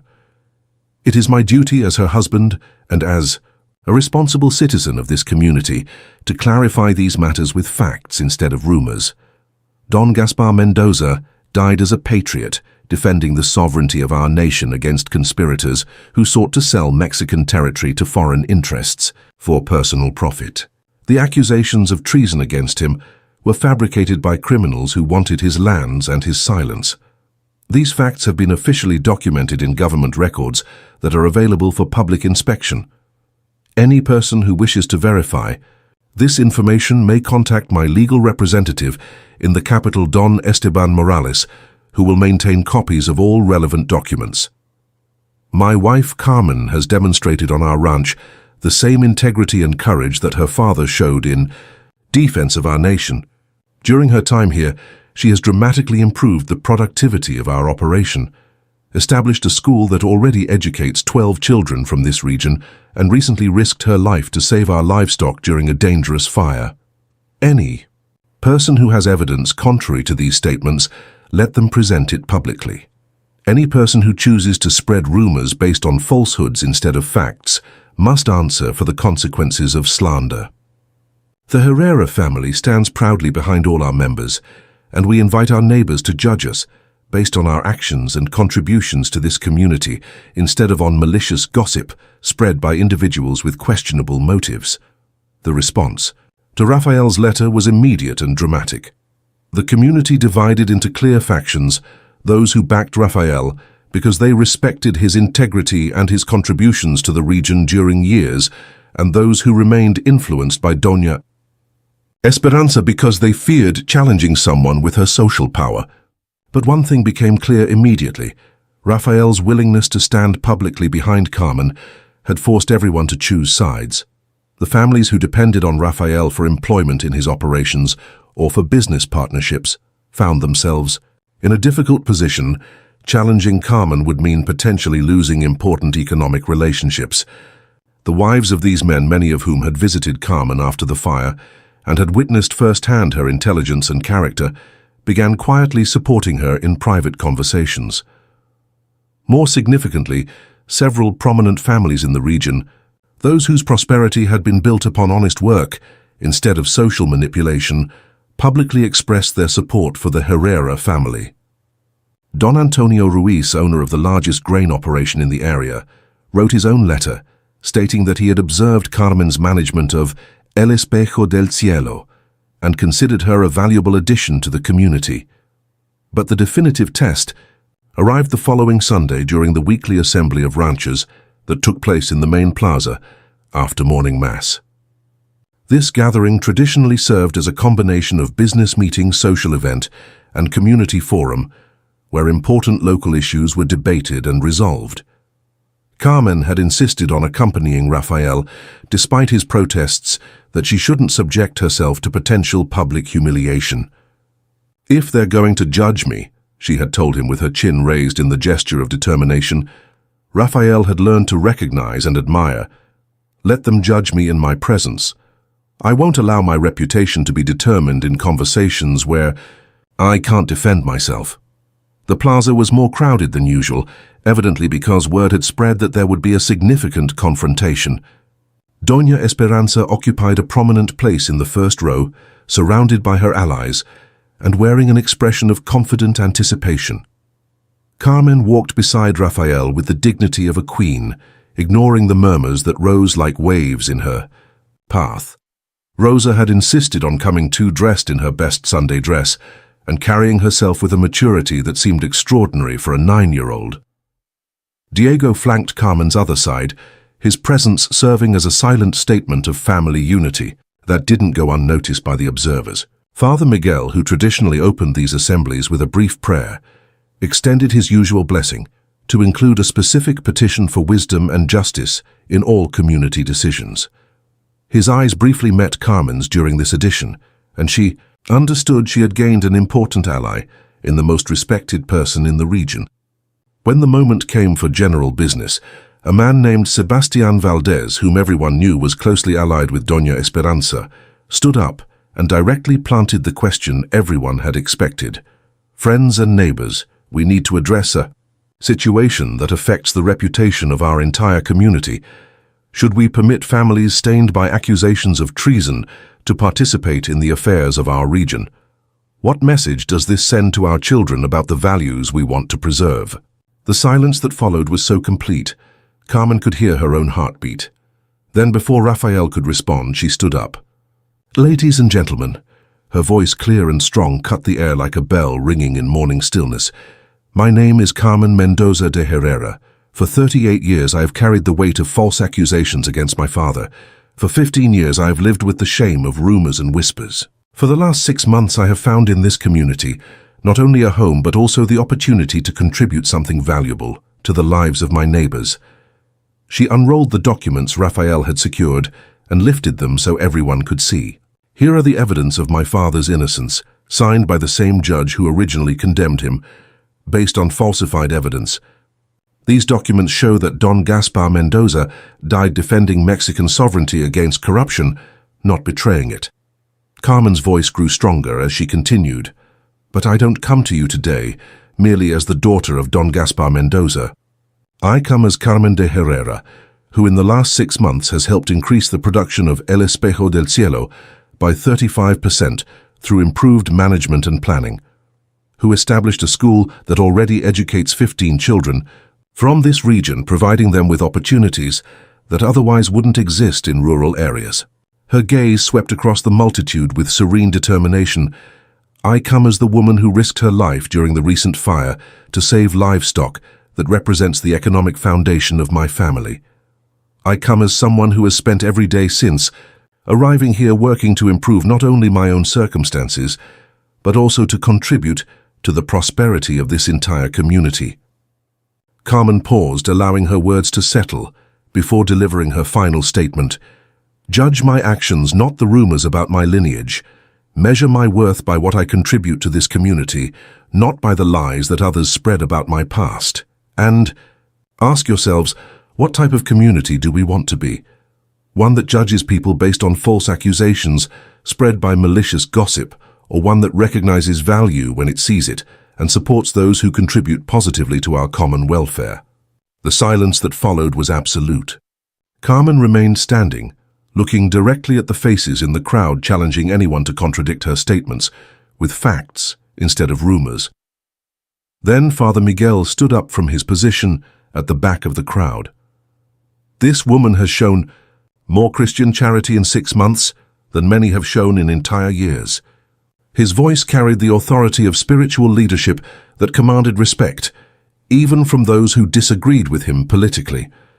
"She has educated children, supported families in need, and contributed significantly to the economic improvement of this region. Whoever condemns her condemns the work of God working through human hands." One by one, the men who had worked with Raphael during the fire began standing in a display of support. The women whom Carmen had helped with advice about household management and child education followed. The parents of children who attended Carmen's school joined them. In the end, only Doña Esperanza and a small group of her closest allies remained seated, and their isolation was more dramatic than any verbal condemnation could have been. Don Antonio Ruiz, the grain merchant, stood and addressed the crowd. "In my 40 years of business in this region, I have learned to recognize quality when I see it. Doña Carmen de Herrera has demonstrated management skills, educational expertise, and personal integrity that any community would be fortunate to have. Anyone who wants to continue doing business with my operation will treat her with the respect she deserves." The threat was subtle but unmistakable. In an economy where cooperation between different operations was essential for prosperity, social isolation could be economically devastating. When the assembly ended, Carmen found herself surrounded by supporters offering congratulations and expressing gratitude for her contributions to the community. Doña Esperanza left quickly with her entourage, but the battle lines had been clearly drawn and Carmen had won decisively. That night during the family dinner, that included celebratory foods prepared by Remedios, Diego raised his glass of water to propose a toast. "To Carmen, who taught us that true strength comes not from avoiding challenges but from facing them with dignity and truth," Rosa added with tears in her eyes. "To the woman who showed me that being intelligent and ambitious doesn't conflict with being loving and nurturing." Raphael lifted his glass higher. "To my wife who has proven that courage isn't the absence of fear but the willingness to do what's right despite the fear." But it was Carmen's own words that captured the essence of what had occurred. "To all of us who have learned that a family isn't defined by blood alone, but by the love we cultivate every single day, and to a community that has chosen to value truth over gossip, character over prejudice, Could a woman who had arrived as a refugee become the heart of an entire community through nothing more than consistent demonstration of integrity and service? The school and official recognition.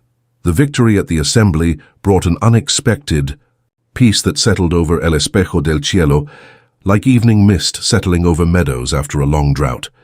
Carmen found she could walk through Villa Santa Esperanza with her head high, greeted by people who now addressed her with genuine respect instead of cautious curiosity.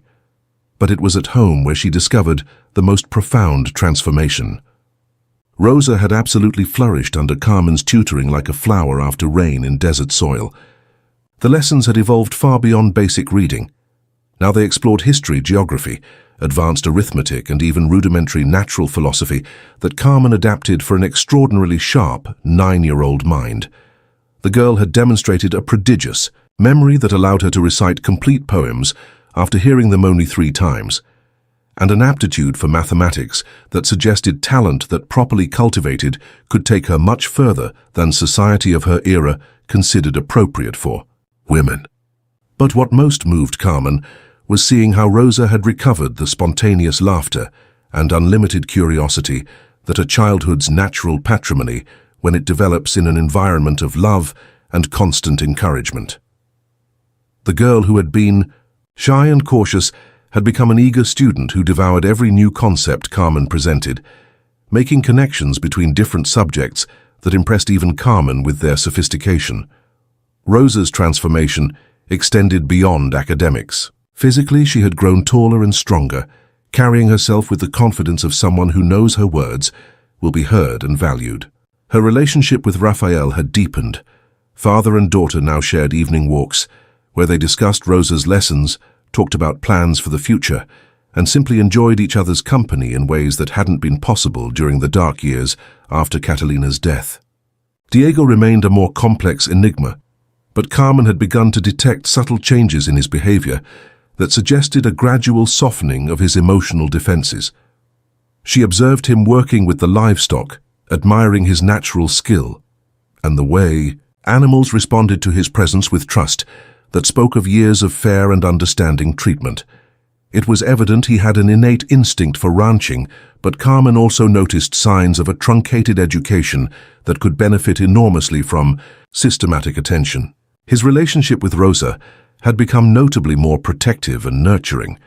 Where once he had treated his little sister with the distant affection of someone too burdened with responsibilities to enjoy family bonds, now Carmen often saw him helping Rosa with projects explaining aspects of ranch work that she found interesting, and even listening to her recite lessons she particularly enjoyed. The breakthrough moment with Diego came on a January afternoon when he failed to return home for dinner.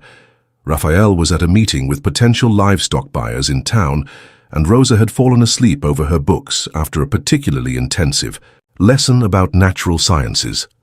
Carmen found herself alone with her concerns about Diego's absence. It wasn't unusual for him to work late, but darkness had fallen and he hadn't sent word about his whereabouts. Carmen felt a maternal responsibility that surprised her with its intensity. During the months since her arrival, Diego had become not just Raphael's son, but in her heart, her son too. She saddled one of the gentler horses and followed Diego's horse, tracks toward the hills that bordered the property. The evening air was crisp with the winter chill that comes to the desert after sunset, and the stars were beginning to appear in a sky that seemed infinitely vast and clear. She found him at a small abandoned cabin that had belonged to the ranch's first colonists decades before. He was sitting on the threshold, looking over the valley that extended below, bathed in the golden light of a full moon that made everything look like it was made of liquid silver. "Diego," she called softly, dismounting from her horse. The boy tensed but didn't move. "Did you come looking for me?" he asked without turning around. "Your father worries when you don't return on time. And I worry too." Before there was no one who worried so much. Carmen approached carefully and sat on a large stone near him, respecting his space, but offering her presence as a silent refuge. "Before," she said gently, "your father had to divide his attention between being father and mother rancher, and administrator, protector and teacher. Now he has help so he can worry more completely because he's not carrying every burden alone. Diego remained silent for several minutes, but Carmen could see tears contained in his eyes catching the moonlight.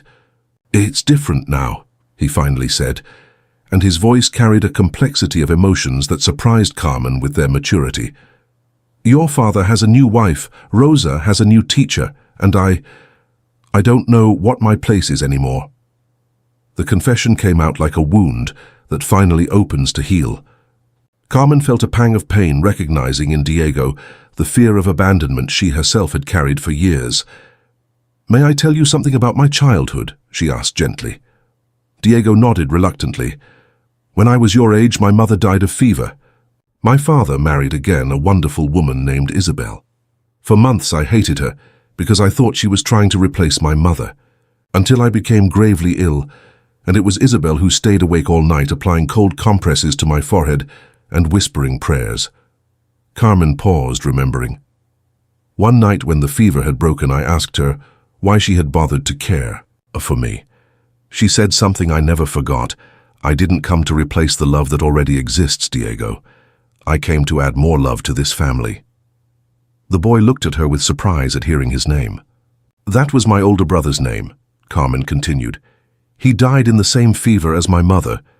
Isabel helped me understand that honoring his memory didn't mean rejecting new affections, but allowing love to grow in all directions." Diego remained silent for a long moment. "Really, aren't you trying to make us forget our mother? I never could, nor would I want to. Catalina must have been an extraordinary woman to have raised two such noble children. But there's space in this family to honor her memory and create new memories together." When they returned to the ranch under the first stars, Diego walked, closer to Carmen than he ever had before. At the house door, he stopped. "Carmen," his voice was uncertain, May I call you Mother? Not to replace the one I lost, but to add more love, as you say." Carmen felt her heart expand to occupy her entire chest. "It would be the greatest honor of my life, mijo." From that night, the family dynamic changed completely. Diego began participating in family conversations with enthusiasm, sharing his ideas about ranch management and asking Carmen questions about subjects that interested him. He even asked her to teach him better reading and writing skills, admitting that his education had been interrupted by circumstances and that he wanted to improve. Carmen discovered that Diego had a natural intelligence that had been undernourished but not damaged. He absorbed knowledge voraciously once he understood that education was meant to enhance his capabilities rather than replace them. His questions about history, politics, and economics were sophisticated enough to surprise even Carmen, who had years of experience teaching bright students. More importantly, Diego began showing genuine affection for Rosa, playing with her, helping with her lessons, when Carmen was busy, and protecting her with the fierce loyalty of an older brother who had learned to value family bonds through nearly losing them.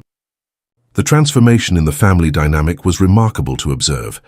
Meals became lively discussions where everyone contributed ideas.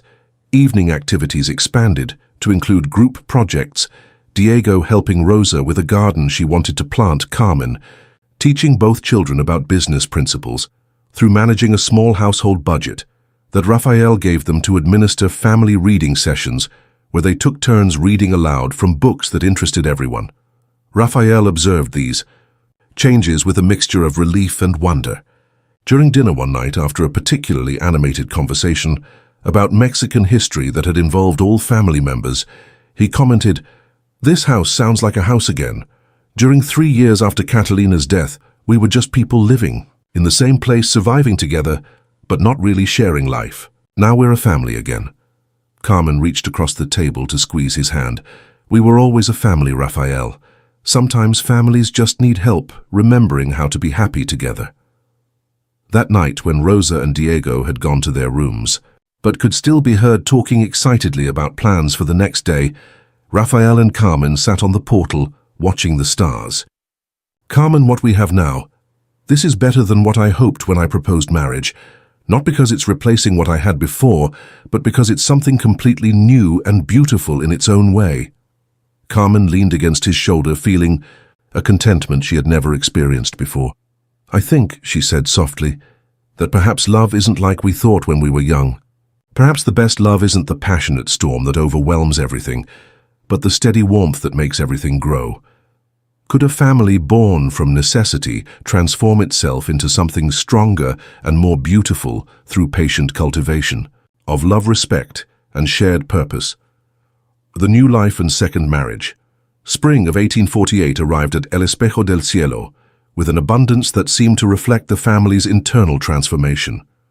The fields greened with an intensity that old-timers in town couldn't remember seeing before, and wildflowers bloomed in carpets of color that extended toward the horizon like a painting spread across the landscape by a divinely inspired artist. Carmen had established not only a school at the ranch, but a small network of educational exchange with other properties in the region. 3 afternoons per week, children from neighboring ranches came for group lessons, and Rosa, who had demonstrated a natural talent for teaching, helped with the younger ones.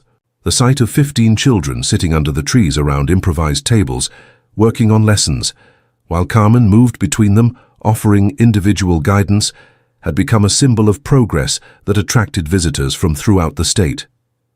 Diego had assumed increasing responsibilities in livestock administration, showing an instinct for business that perfectly complemented Carmen's strategic vision. The three worked as a natural team, each contributing strengths that compensated for the other's weaknesses. Under their combined management, El Espejo del Cielo was operating more efficiently than it ever had during Rafael's solo administration. The financial improvements were impressive, but not surprising given the systematic approach Carmen had implemented. What was more remarkable was the change in quality of life for everyone on the property. The workers were happier because Carmen had implemented fair labor practices that protected their interests while improving productivity. The families living in the outbuildings had better access to medical care education for their children and assistance during emergencies.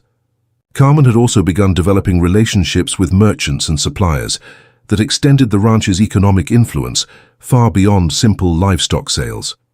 She had negotiated contracts for regular sales of vegetables from the expanded garden, arrangements for processing and selling dairy products from the few cows they kept for family use, and even began exploring possibilities for developing craftwork that could bring additional income during seasons when livestock sales were slow. One April afternoon, while reviewing the account books in the office, Rafael had converted from a small storage room into Carmen's personal workspace. Rafael closed the last register and leaned back in his chair with a smile Carmen hadn't seen since the early weeks of their marriage.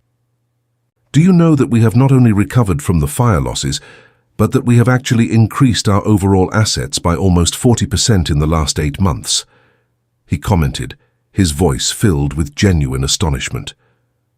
"Numbers don't," Carmen responded, but there was something in the intensity of Rafael's gaze that made her feel suddenly warm and self-conscious. "It's not just the numbers, Carmen, it's everything. This house has life again. The children laugh during meals instead of eating in silence. Even Remedios whistles while cooking something she hadn't done since before Catalina's illness."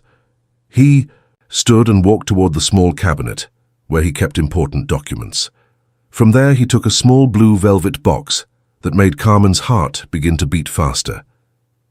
"This ring belonged to my mother," he said, opening the box to reveal a simple gold band adorned with a small emerald that caught the light from the window and threw tiny rainbows across the room's walls. "Catalina never wanted to wear it because she said it was too elegant for ranch work, but I think she would understand why I want to give it to you now." Carmen looked at him with eyes that brightened with emotion. "I didn't marry you for convenience." Rafael continued, taking her left hand in his. "But I fell in love with you by choice. Every day that passes, I choose to love you more. Every moment we share working together, raising the children together, building this future together, confirms that what we have is real and lasting in ways I never imagined possible." He slipped the ring onto her finger, where it fit perfectly, as if it had been made specifically for her. "Would you grant me the honor of renewing our vows this time for true love, instead of for circumstance?" The proposal was answered not with words, but with the first real kiss they had shared since Their wedding day. It was tender but passionate, filled with months of respect growing into admiration, admiration deepening into affection, and affection finally blossoming into the type of love Carmen had begun to think existed only in books. That night, for the first time since their marriage, they shared not only the bed, but also true intimacy. It wasn't the desperate passion of youth, but something deeper and more satisfying, the physical expression of emotional bonds that had been developing gradually. Through months of shared experiences, mutual support and growing understanding of each other's needs and desires. Their lovemaking was gentle and exploratory, each discovering what brought pleasure to the other, taking time to appreciate the miraculous feeling of finally being completely known and accepted by another human being. Carmen had never experienced physical intimacy that was combined with such emotional security, and Raphael found in Carmen's arms a peace and contentment he had thought lost forever with Catalina's death. 2 months later, Carmen discovered she was expecting a child.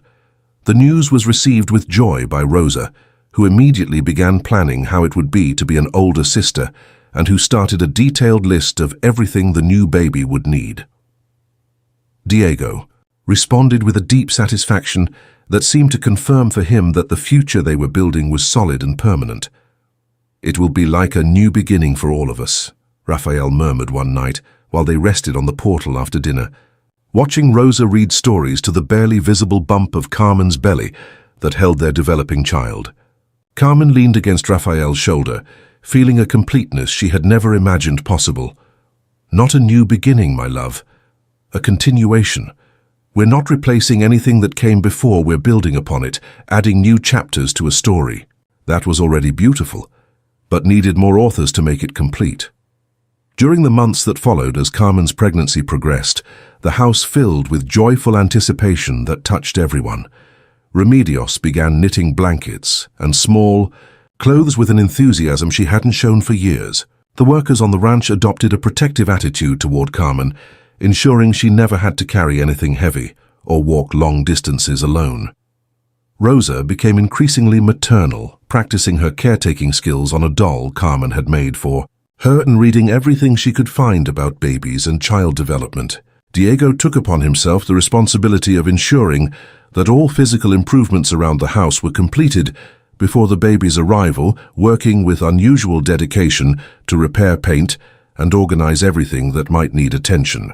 The months of Carmen's pregnancy were also months of remarkable prosperity for El Espejo del Cielo. The improvements Carmen had implemented continued to generate increased income, and Raphael's confidence in his own abilities as a leader had grown enormously with the support and expertise Carmen provided. More importantly, the school had attracted attention from educational authorities in the capital.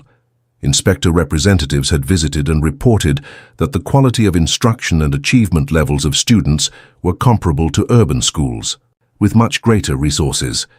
Carmen had received a formal invitation to serve as consultant for developing rural education programs throughout the state.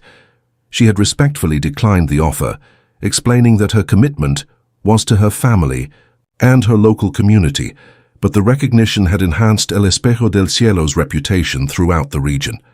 One evening in late autumn, while they walked through the garden that had been expanded and beautified during the year, Raphael stopped beside the rose bushes that Carmen and Rosa had planted together in early spring.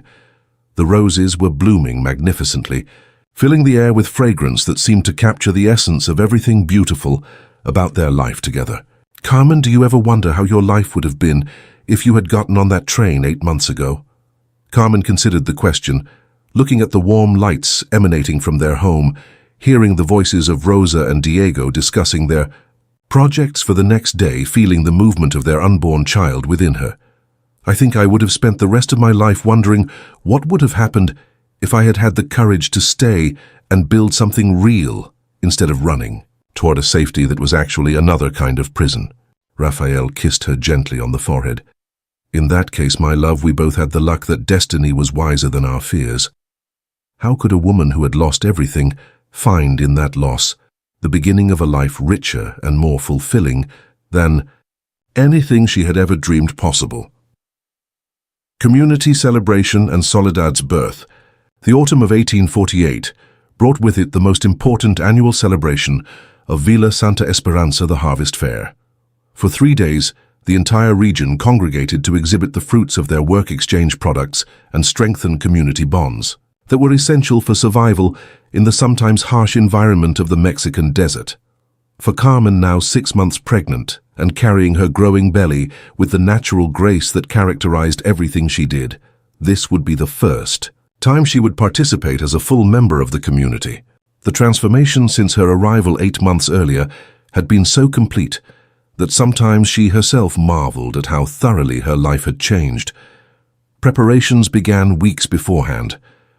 Carmen had decided to participate in 3 categories: preserves and jellies, where her knowledge of culinary techniques inherited from her childhood in Michoacán could shine; education, presenting the achievements of her school and household management with an exhibition about techniques for improving domestic productivity.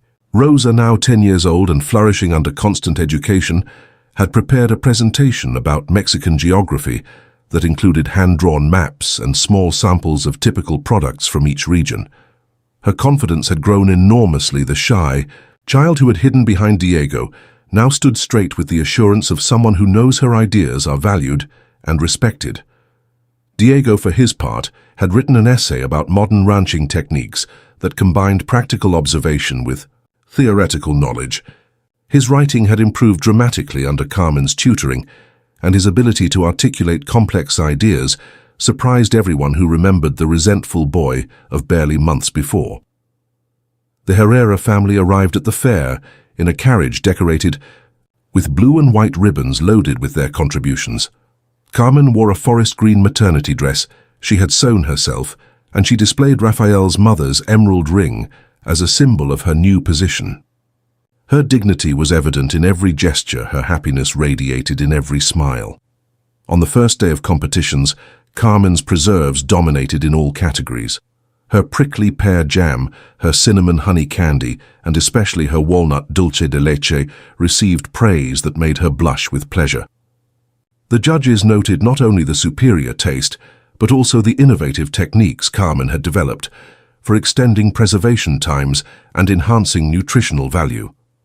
Doña Esperanza, who had participated with her own creations, had to settle for second place in only one category. The humiliation was evident on her face, but she maintained her superficial composure, although everyone could see her influence was waning rapidly. The second day was even better. Rosa presented her geography work with a confidence that left the judges speechless. Her clear diction, her profound knowledge, and her ability to answer complex questions demonstrated that the education at El Espejo del Cielo had achieved levels that competed with the best urban schools. Teachers from other schools in the region approached Carmen with questions about her methods, her materials, and her educational philosophy. Several parents expressed interest in sending their children to Rosa's school, and Carmen began to consider the possibility of expanding her programs. But it was the third day when the Herrera family achieved their greatest triumph. Diego was called to the main platform to receive the prize for the best juvenile essay. His work on dignity and adversity, life lessons from the ranch, combined observations about agricultural work with philosophical reflections that surprised everyone with their maturity. While Diego read fragments of his essay aloud, Carmen felt tears of pride sliding down her cheeks. The boy who months before had seen her as an intruder now wrote, "I learned that true strength doesn't come from rejecting change, but from embracing the possibilities it brings with it. A family isn't defined only by blood, but by the love we cultivate day by day through respect, work, and mutual support." The culminating moment arrived when the mayor of Villa Santa Esperanza took the platform to make the year's special recognition announcement.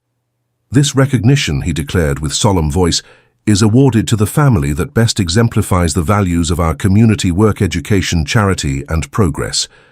This year, the honor falls to the Herrera family for their exceptional contribution to the development of our region. The applause was deafening. Carmen, Rafael, Diego, and Rosa climbed the platform together, and for the first time in her life, Carmen felt she belonged completely to a place and a community. Carmen found herself holding a certificate that declared the Herrera family exemplary citizens of Villa Santa Esperanza, while photographers from the regional newspaper captured the moment for posterity. During his acceptance speech, Raphael made sure to emphasize that the recognized achievements were collective efforts. This honor belongs not just to my family, but to the entire community that has supported our efforts. My wife Carmen has brought to our region not only her personal talents, but also a vision of what we can achieve when working together with purpose and determination. That night, during the traditional dance that closed the fair, Raphael guided Carmen in a slow waltz, being careful not to tire her in her condition. Under the lights of paper lanterns and surrounded by neighbors who now applauded them with genuine affection, Carmen realized she had found something she had been searching for her entire life, without knowing exactly what it was.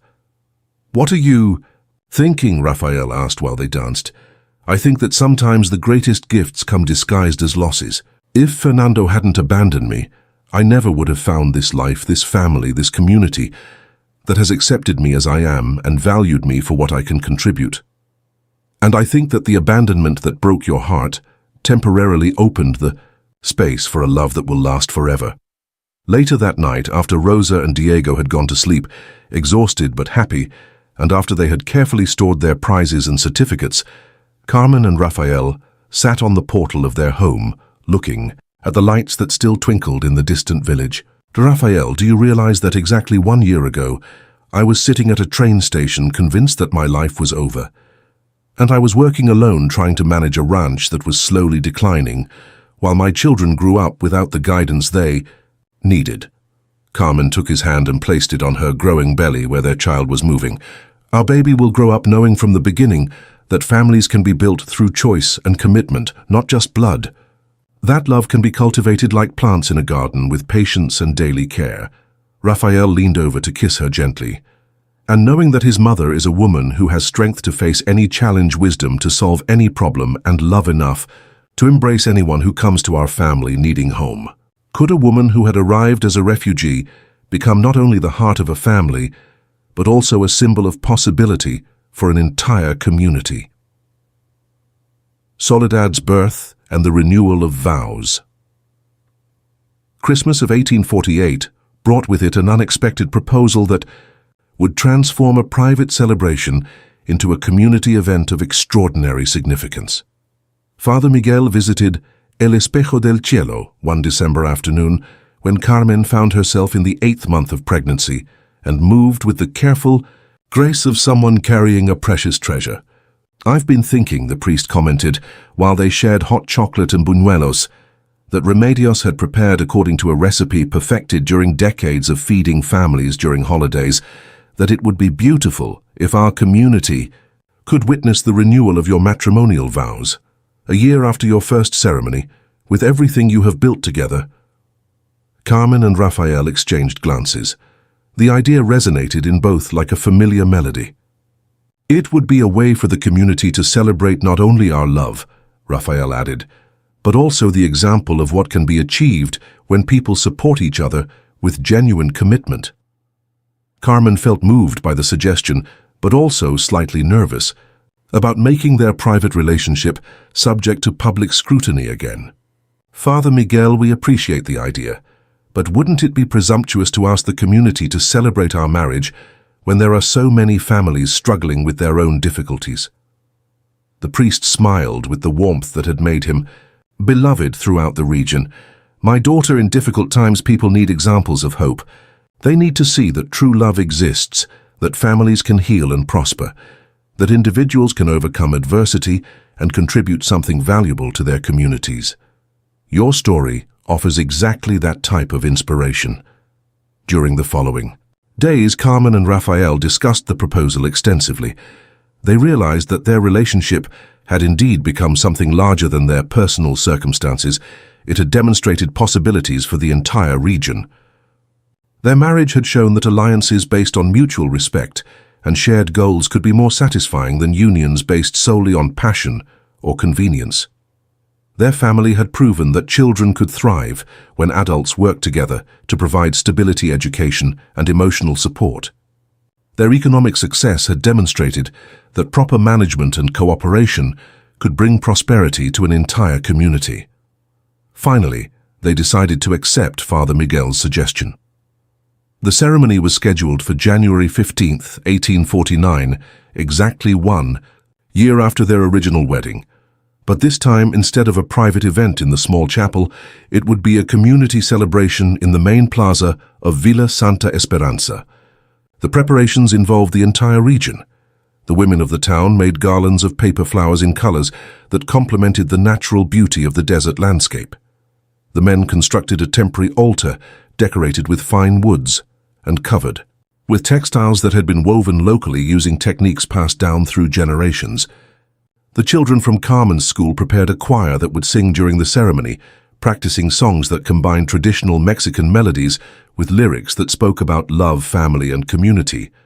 Rosa insisted on weaving a crown of fresh flowers for Carmen's hair, working for weeks to perfect every detail. Carmen commissioned a new dress from the village seamstress, elegant but simple, of champagne silk that accommodated her maternal figure without hiding her condition. It was a bold statement for the era. Instead of hiding her pregnancy, as social conventions suggested, Carmen chose to celebrate it as a natural and beautiful part of her new life. Diego asked for the honor of formally escorting Carmen to the altar, a role that traditionally belonged to the bride's father, but which in this case would symbolize Carmen's complete acceptance into his family. The day of the ceremony dawned crystal clear, with a sky so blue it seemed hand-painted. The plaza filled early with families from throughout the region, many of whom had traveled for hours to be present. The attendance was larger than anyone had expected. People came not only from nearby ranches, but also from distant villages that had heard about El Espejo del Cielo's transformation and wanted to witness firsthand this celebration of love and community.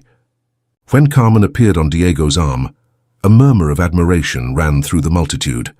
Radiant with happiness and with the natural glow of pregnancy, she walked slowly toward the altar, where Raphael waited, dressed in a new black wool suit and immaculate white shirt. The vows they exchanged this time were written by themselves. Raphael spoke about how Carmen had transformed not only his home, but also his understanding of what constituted true love. Carmen promised to continue building with him a future where respect, education, and compassion were the foundations of their family. Rosa read a poem she had written especially for the occasion, and Diego gave his father a ring. He had secretly commissioned a silver band engraved with the words, "Forever with love and honor." When Father Miguel declared them renewed as husband and wife, the applause was so vigorous it startled the doves resting in the church bell tower.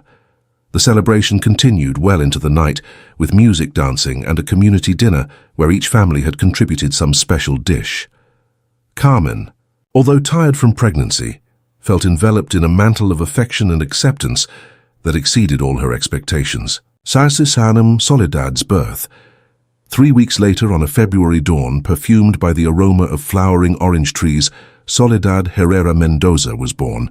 She was a girl with dark hair and clear eyes like her father, but with the contemplative serenity of her mother. Diego and Rosa received her as the miracle that definitively consolidated their new family. Rosa became a devoted older sister, and Diego a gentle protector who carried his little sister with careful hands and a smile that completely transformed his face. During the weeks that followed Soledad's birth, El Espejo del Cielo became a constant stream of visitors bringing gifts, congratulations, and good wishes. Carmen, recovering from childbirth but radiating happiness, received them all with the grace that had become her trademark. One afternoon, while Carmen nursed Soledad on the portal, surrounded by Rosa, working on her lessons, and Diego playing a soft melody on a guitar he had learned to play during the winter months, Raphael sat beside them, observing the scene with profound contentment. "Can you believe that 1.5 years ago we were strangers?" he murmured. Carmen looked at him with eyes that shone with love and gratitude. "We weren't strangers, my love. We were two incomplete people who found in each other exactly what we needed to become whole." Rosa looked up from her books and added, with the seriousness that characterized all her observations, "And now we're a real family with a baby, who will grow up knowing from the beginning that she belongs here." Diego strummed a particularly sweet chord on his guitar and said, Soledad will never have to doubt being loved or wanted. She'll grow up seeing how families can be built with patience and dedication.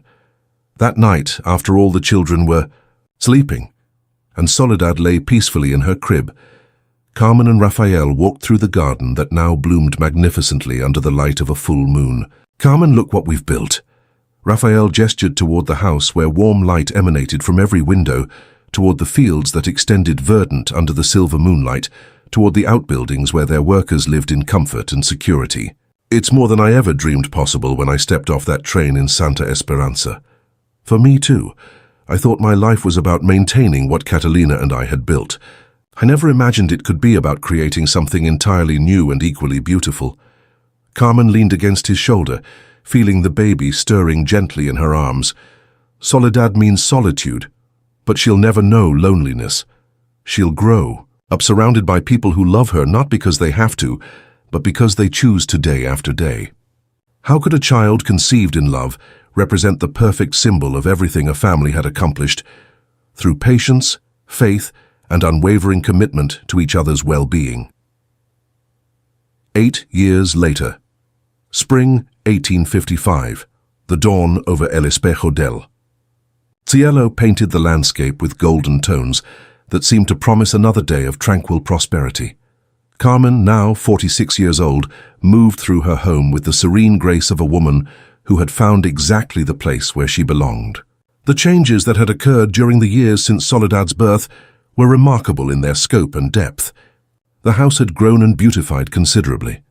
A new wing housed the school, which now received 30 children from throughout the region 3 days per week.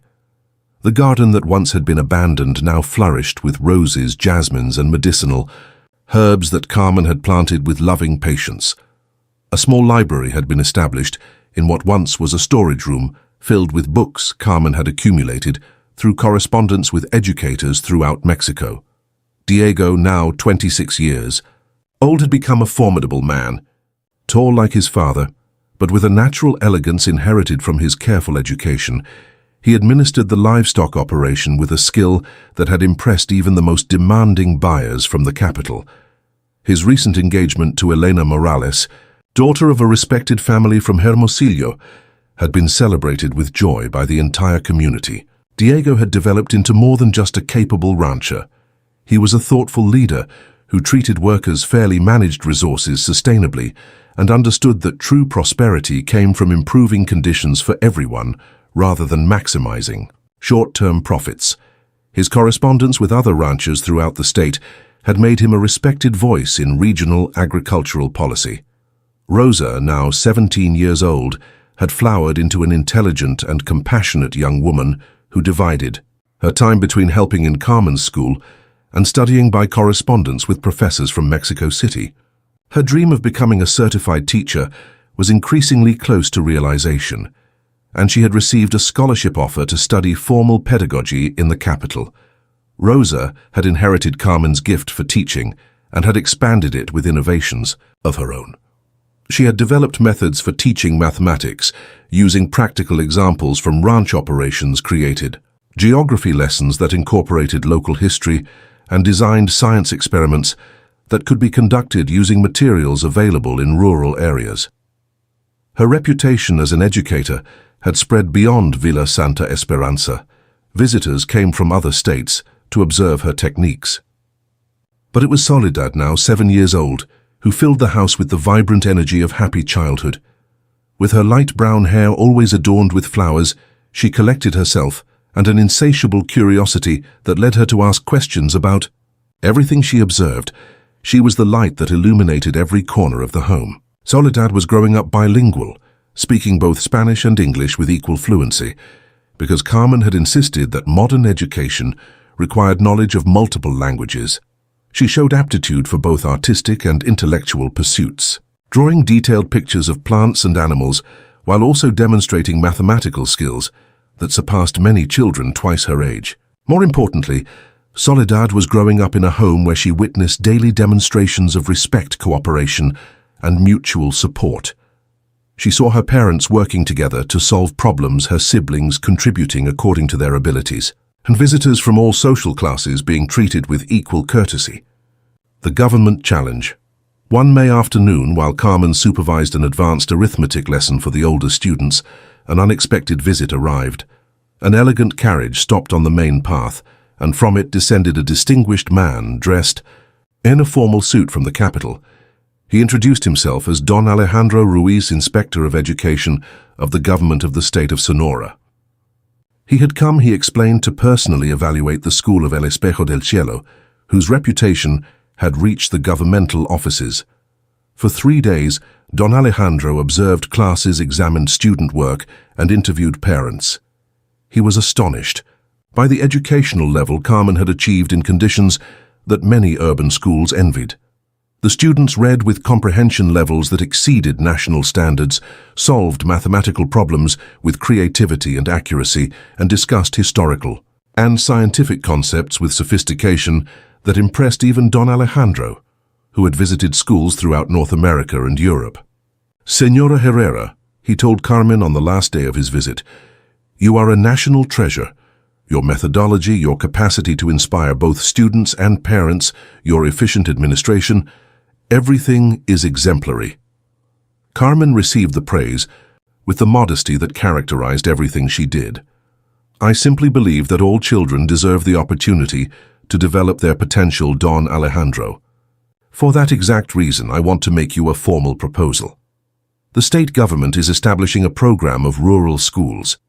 We would like you to be the regional coordinator, supervising the implementation of similar schools throughout all of Sonora. The position would include a significant salary, official recognition, and the opportunity to influence educational policy at the state level." The proposal was tempting, but Carmen didn't hesitate in her response. "It's an honor that you think of me, but my place is here. My family, my community. This is the legacy I want to build." Don Alejandro seemed surprised but not disappointed. "I expected that answer. It's precisely that dedication to community over personal advancement that makes you so valuable. Would you consider serving as a consultant? We could arrange for experts to visit here to learn your methods, and you could review educational plans we develop for other regions." This proposal Carmen accepted readily. It would allow her to contribute to educational improvement throughout the state while maintaining her commitment to her family and local community. The crisis of official recognition. The crisis arrived unexpectedly in the autumn of 1855, like storms that form suddenly on the desert horizon. Carmen found herself in the garden with Soledad, teaching her the names of different flowers, when Diego arrived at a gallop from the village, with his face marked by a concern that immediately alerted the entire family. "Carmen, Papa," he gasped as he dismounted. "There's news from the capital. The government is implementing new policies about education. They're going to close all rural schools not officially authorized." Carmen felt the world sway slightly. The school she had built with so much love, which had transformed the lives of dozens of children, which represented the nucleus of everything she had achieved at El Espejo del Cielo, was in danger. That night, the family gathered in the dining room to discuss the situation. The official documents Diego had brought from the village were clear. All educational institutions had to be certified by the state government, have teachers with official credentials, and comply with centrally approved curricula. "It's unfair," Rosa murmured, with tears of frustration in her eyes. "Our school produces better results than many of the official schools." "Justice doesn't always coincide with bureaucracy, mija," Rafael responded with bitterness. Carmen remained silent for a long moment, observing the flames of the candles that illuminated the table. Finally, she spoke with a voice that, though soft, carried steel determination. "There's something I must tell you. Something I've kept secret, because I didn't want it to influence how you saw me." The family looked at her with expectation. "Before getting engaged to Fernando Castel, before coming to Santa Esperanza, I was a certified teacher in Morelia. I have all the credentials the government requires. I kept them because I believed that chapter of my life had ended forever." Rafael looked at her with astonishment. "Why did you never mention it?" "Because when I arrived here, I came as Carmen, the abandoned woman, not as Carmen, the educator. I wanted you to accept me for who I was in that moment, not for my past achievements." Diego leaned forward. "So, Can you save the school? I can legalize it, Carmen responded. But that would mean exposing myself again to governmental authorities, recording my real name in official registries, risking someone connecting my past with rumors about my father. The silence that followed was dense. Each family member understood the magnitude of what Carmen was considering. Rosa was the first to speak. Carmen, you've transformed the life of 30 children. You've demonstrated that education can flourish anywhere there is love and dedication. You can't permit bureaucracy to destroy that. Diego nodded vigorously. Besides, you're no longer alone. If someone tries to attack you for your past, they'll have to face this entire family and this entire community. Rafael took Carmen's hand. My love, I've seen how you light up when you teach. I've seen how the children flourish under your care. If there's a way to preserve that, we must try it. Carmen closed her eyes, feeling the weight of the decision. Then she opened them, and in them shone a determination that hadn't been seen since the day of the fire. All right, I'll travel to the capital. I'll present my credentials. I'll officialize the school. But the crisis intensified when more information arrived from the capital. The new educational policies were part of a broader governmental reorganization that included reviews of all rural properties that had received any type of official recognition. El Espejo del Cielo, due to its success and prominence, would be subject to a complete administrative audit. Furthermore, any educational institutions that applied for official recognition would have their administrators investigated to ensure they had no history of political unreliability or questionable family connections. Carmen realized that legalizing the school would inevitably expose her family history to renewed scrutiny. Even with the documentation that proved her father's innocence, the mere fact of investigation might be sufficient to damage the reputation the family had built. The journey to the capital and triumph, the journey to Hermosillo, the state capital, took 5 days of careful travel. Carmen departed accompanied by Rafael and Diego, carrying with her not only her educational credentials, but also a carefully prepared portfolio that contained testimonials from parents' examples of student work, detailed financial records of school operations, and a comprehensive proposal for expanding rural education throughout Sonora. Her departure from El Espejo del Cielo had been emotional but inspiring. The students had gathered to sing a farewell song Rosa had taught them, and many parents came to express their support and gratitude for everything Carmen had accomplished. Soledad, now understanding that her mother was fighting to save their school, had picked a bouquet of wildflowers for Carmen to carry as a talisman of good luck. The interview with the Secretary of Education of the state was scheduled for a Tuesday morning. Carmen presented herself dressed in her finest outfit, the same she had worn for her vow renewal, carrying the emerald ring as a symbol of good fortune and inner strength. Don Carlos Mendizábal, the secretary, was a middle-aged man with glasses and a carefully trimmed beard. He received Carmen with the formal courtesy typical of government officials, but his expression changed gradually as he reviewed the documents she had prepared. "Señora Herrera," he said finally, raising his eyes from a recommendation letter signed by Father Miguel, "these testimonials are extraordinary. Have you really achieved that rural children of 8 years old read secondary-level texts? Education. Don Carlos doesn't depend on the place where it's imparted, but on the passion with which it's offered and the discipline with which it's received." The official continued examining the documents. When he reached Carmen's official credentials, his expression became reflective. "Carmen Mendoza.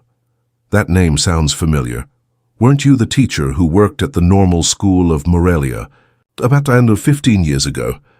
Carmen felt her heart accelerate but maintained her composure. "Yes, senor, before marrying. Of course, my younger sister studied there. She always spoke of an exceptional teacher who made mathematics seem like poetry. Carmen Mendoza. What a small world." The conversation that followed was completely different from what Carmen had feared.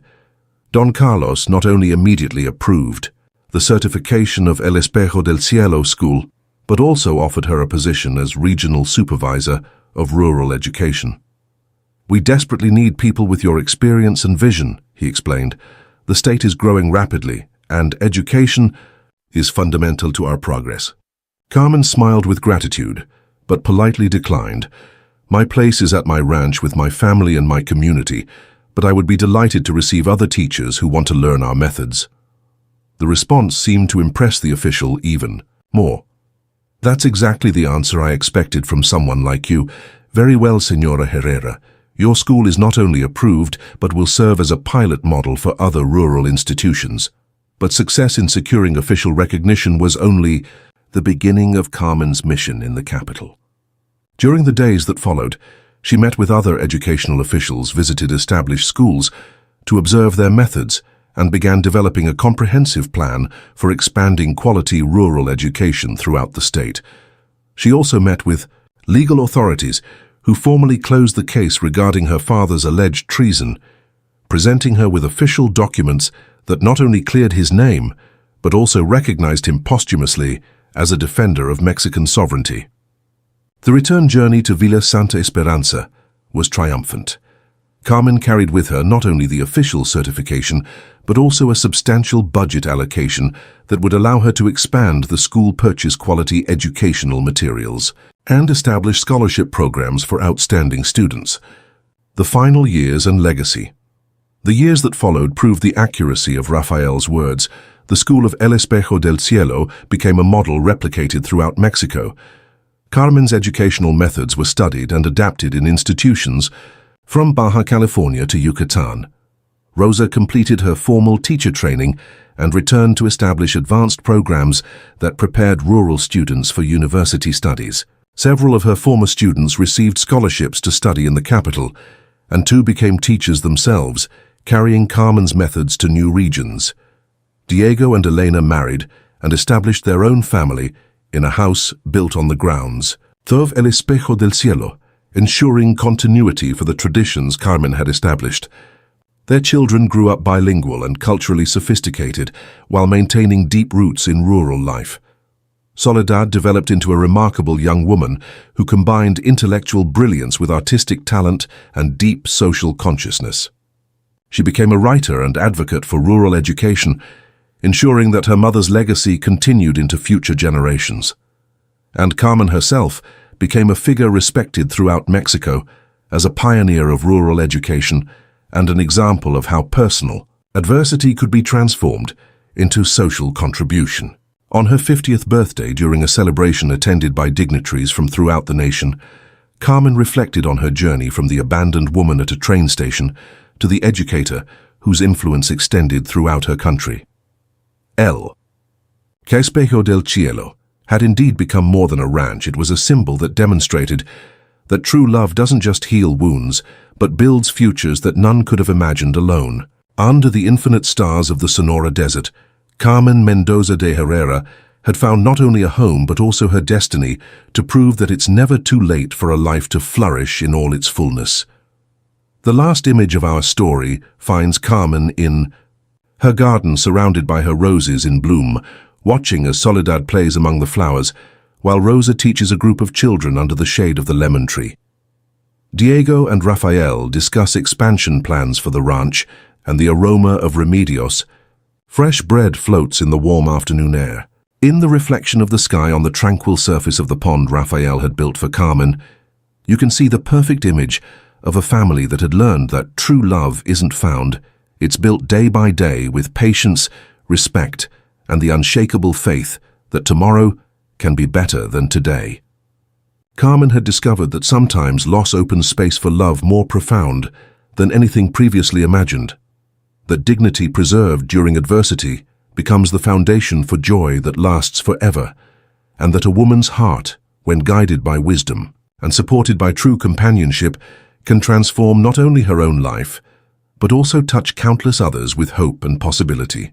In El Espejo del Cielo, where the sky reflected on the earth like a mirror of infinite promise, Carmen had written a story of redemption that would inspire generations to believe in the transformative power of love built upon respect, commitment, and the daily choice to serve something larger than oneself.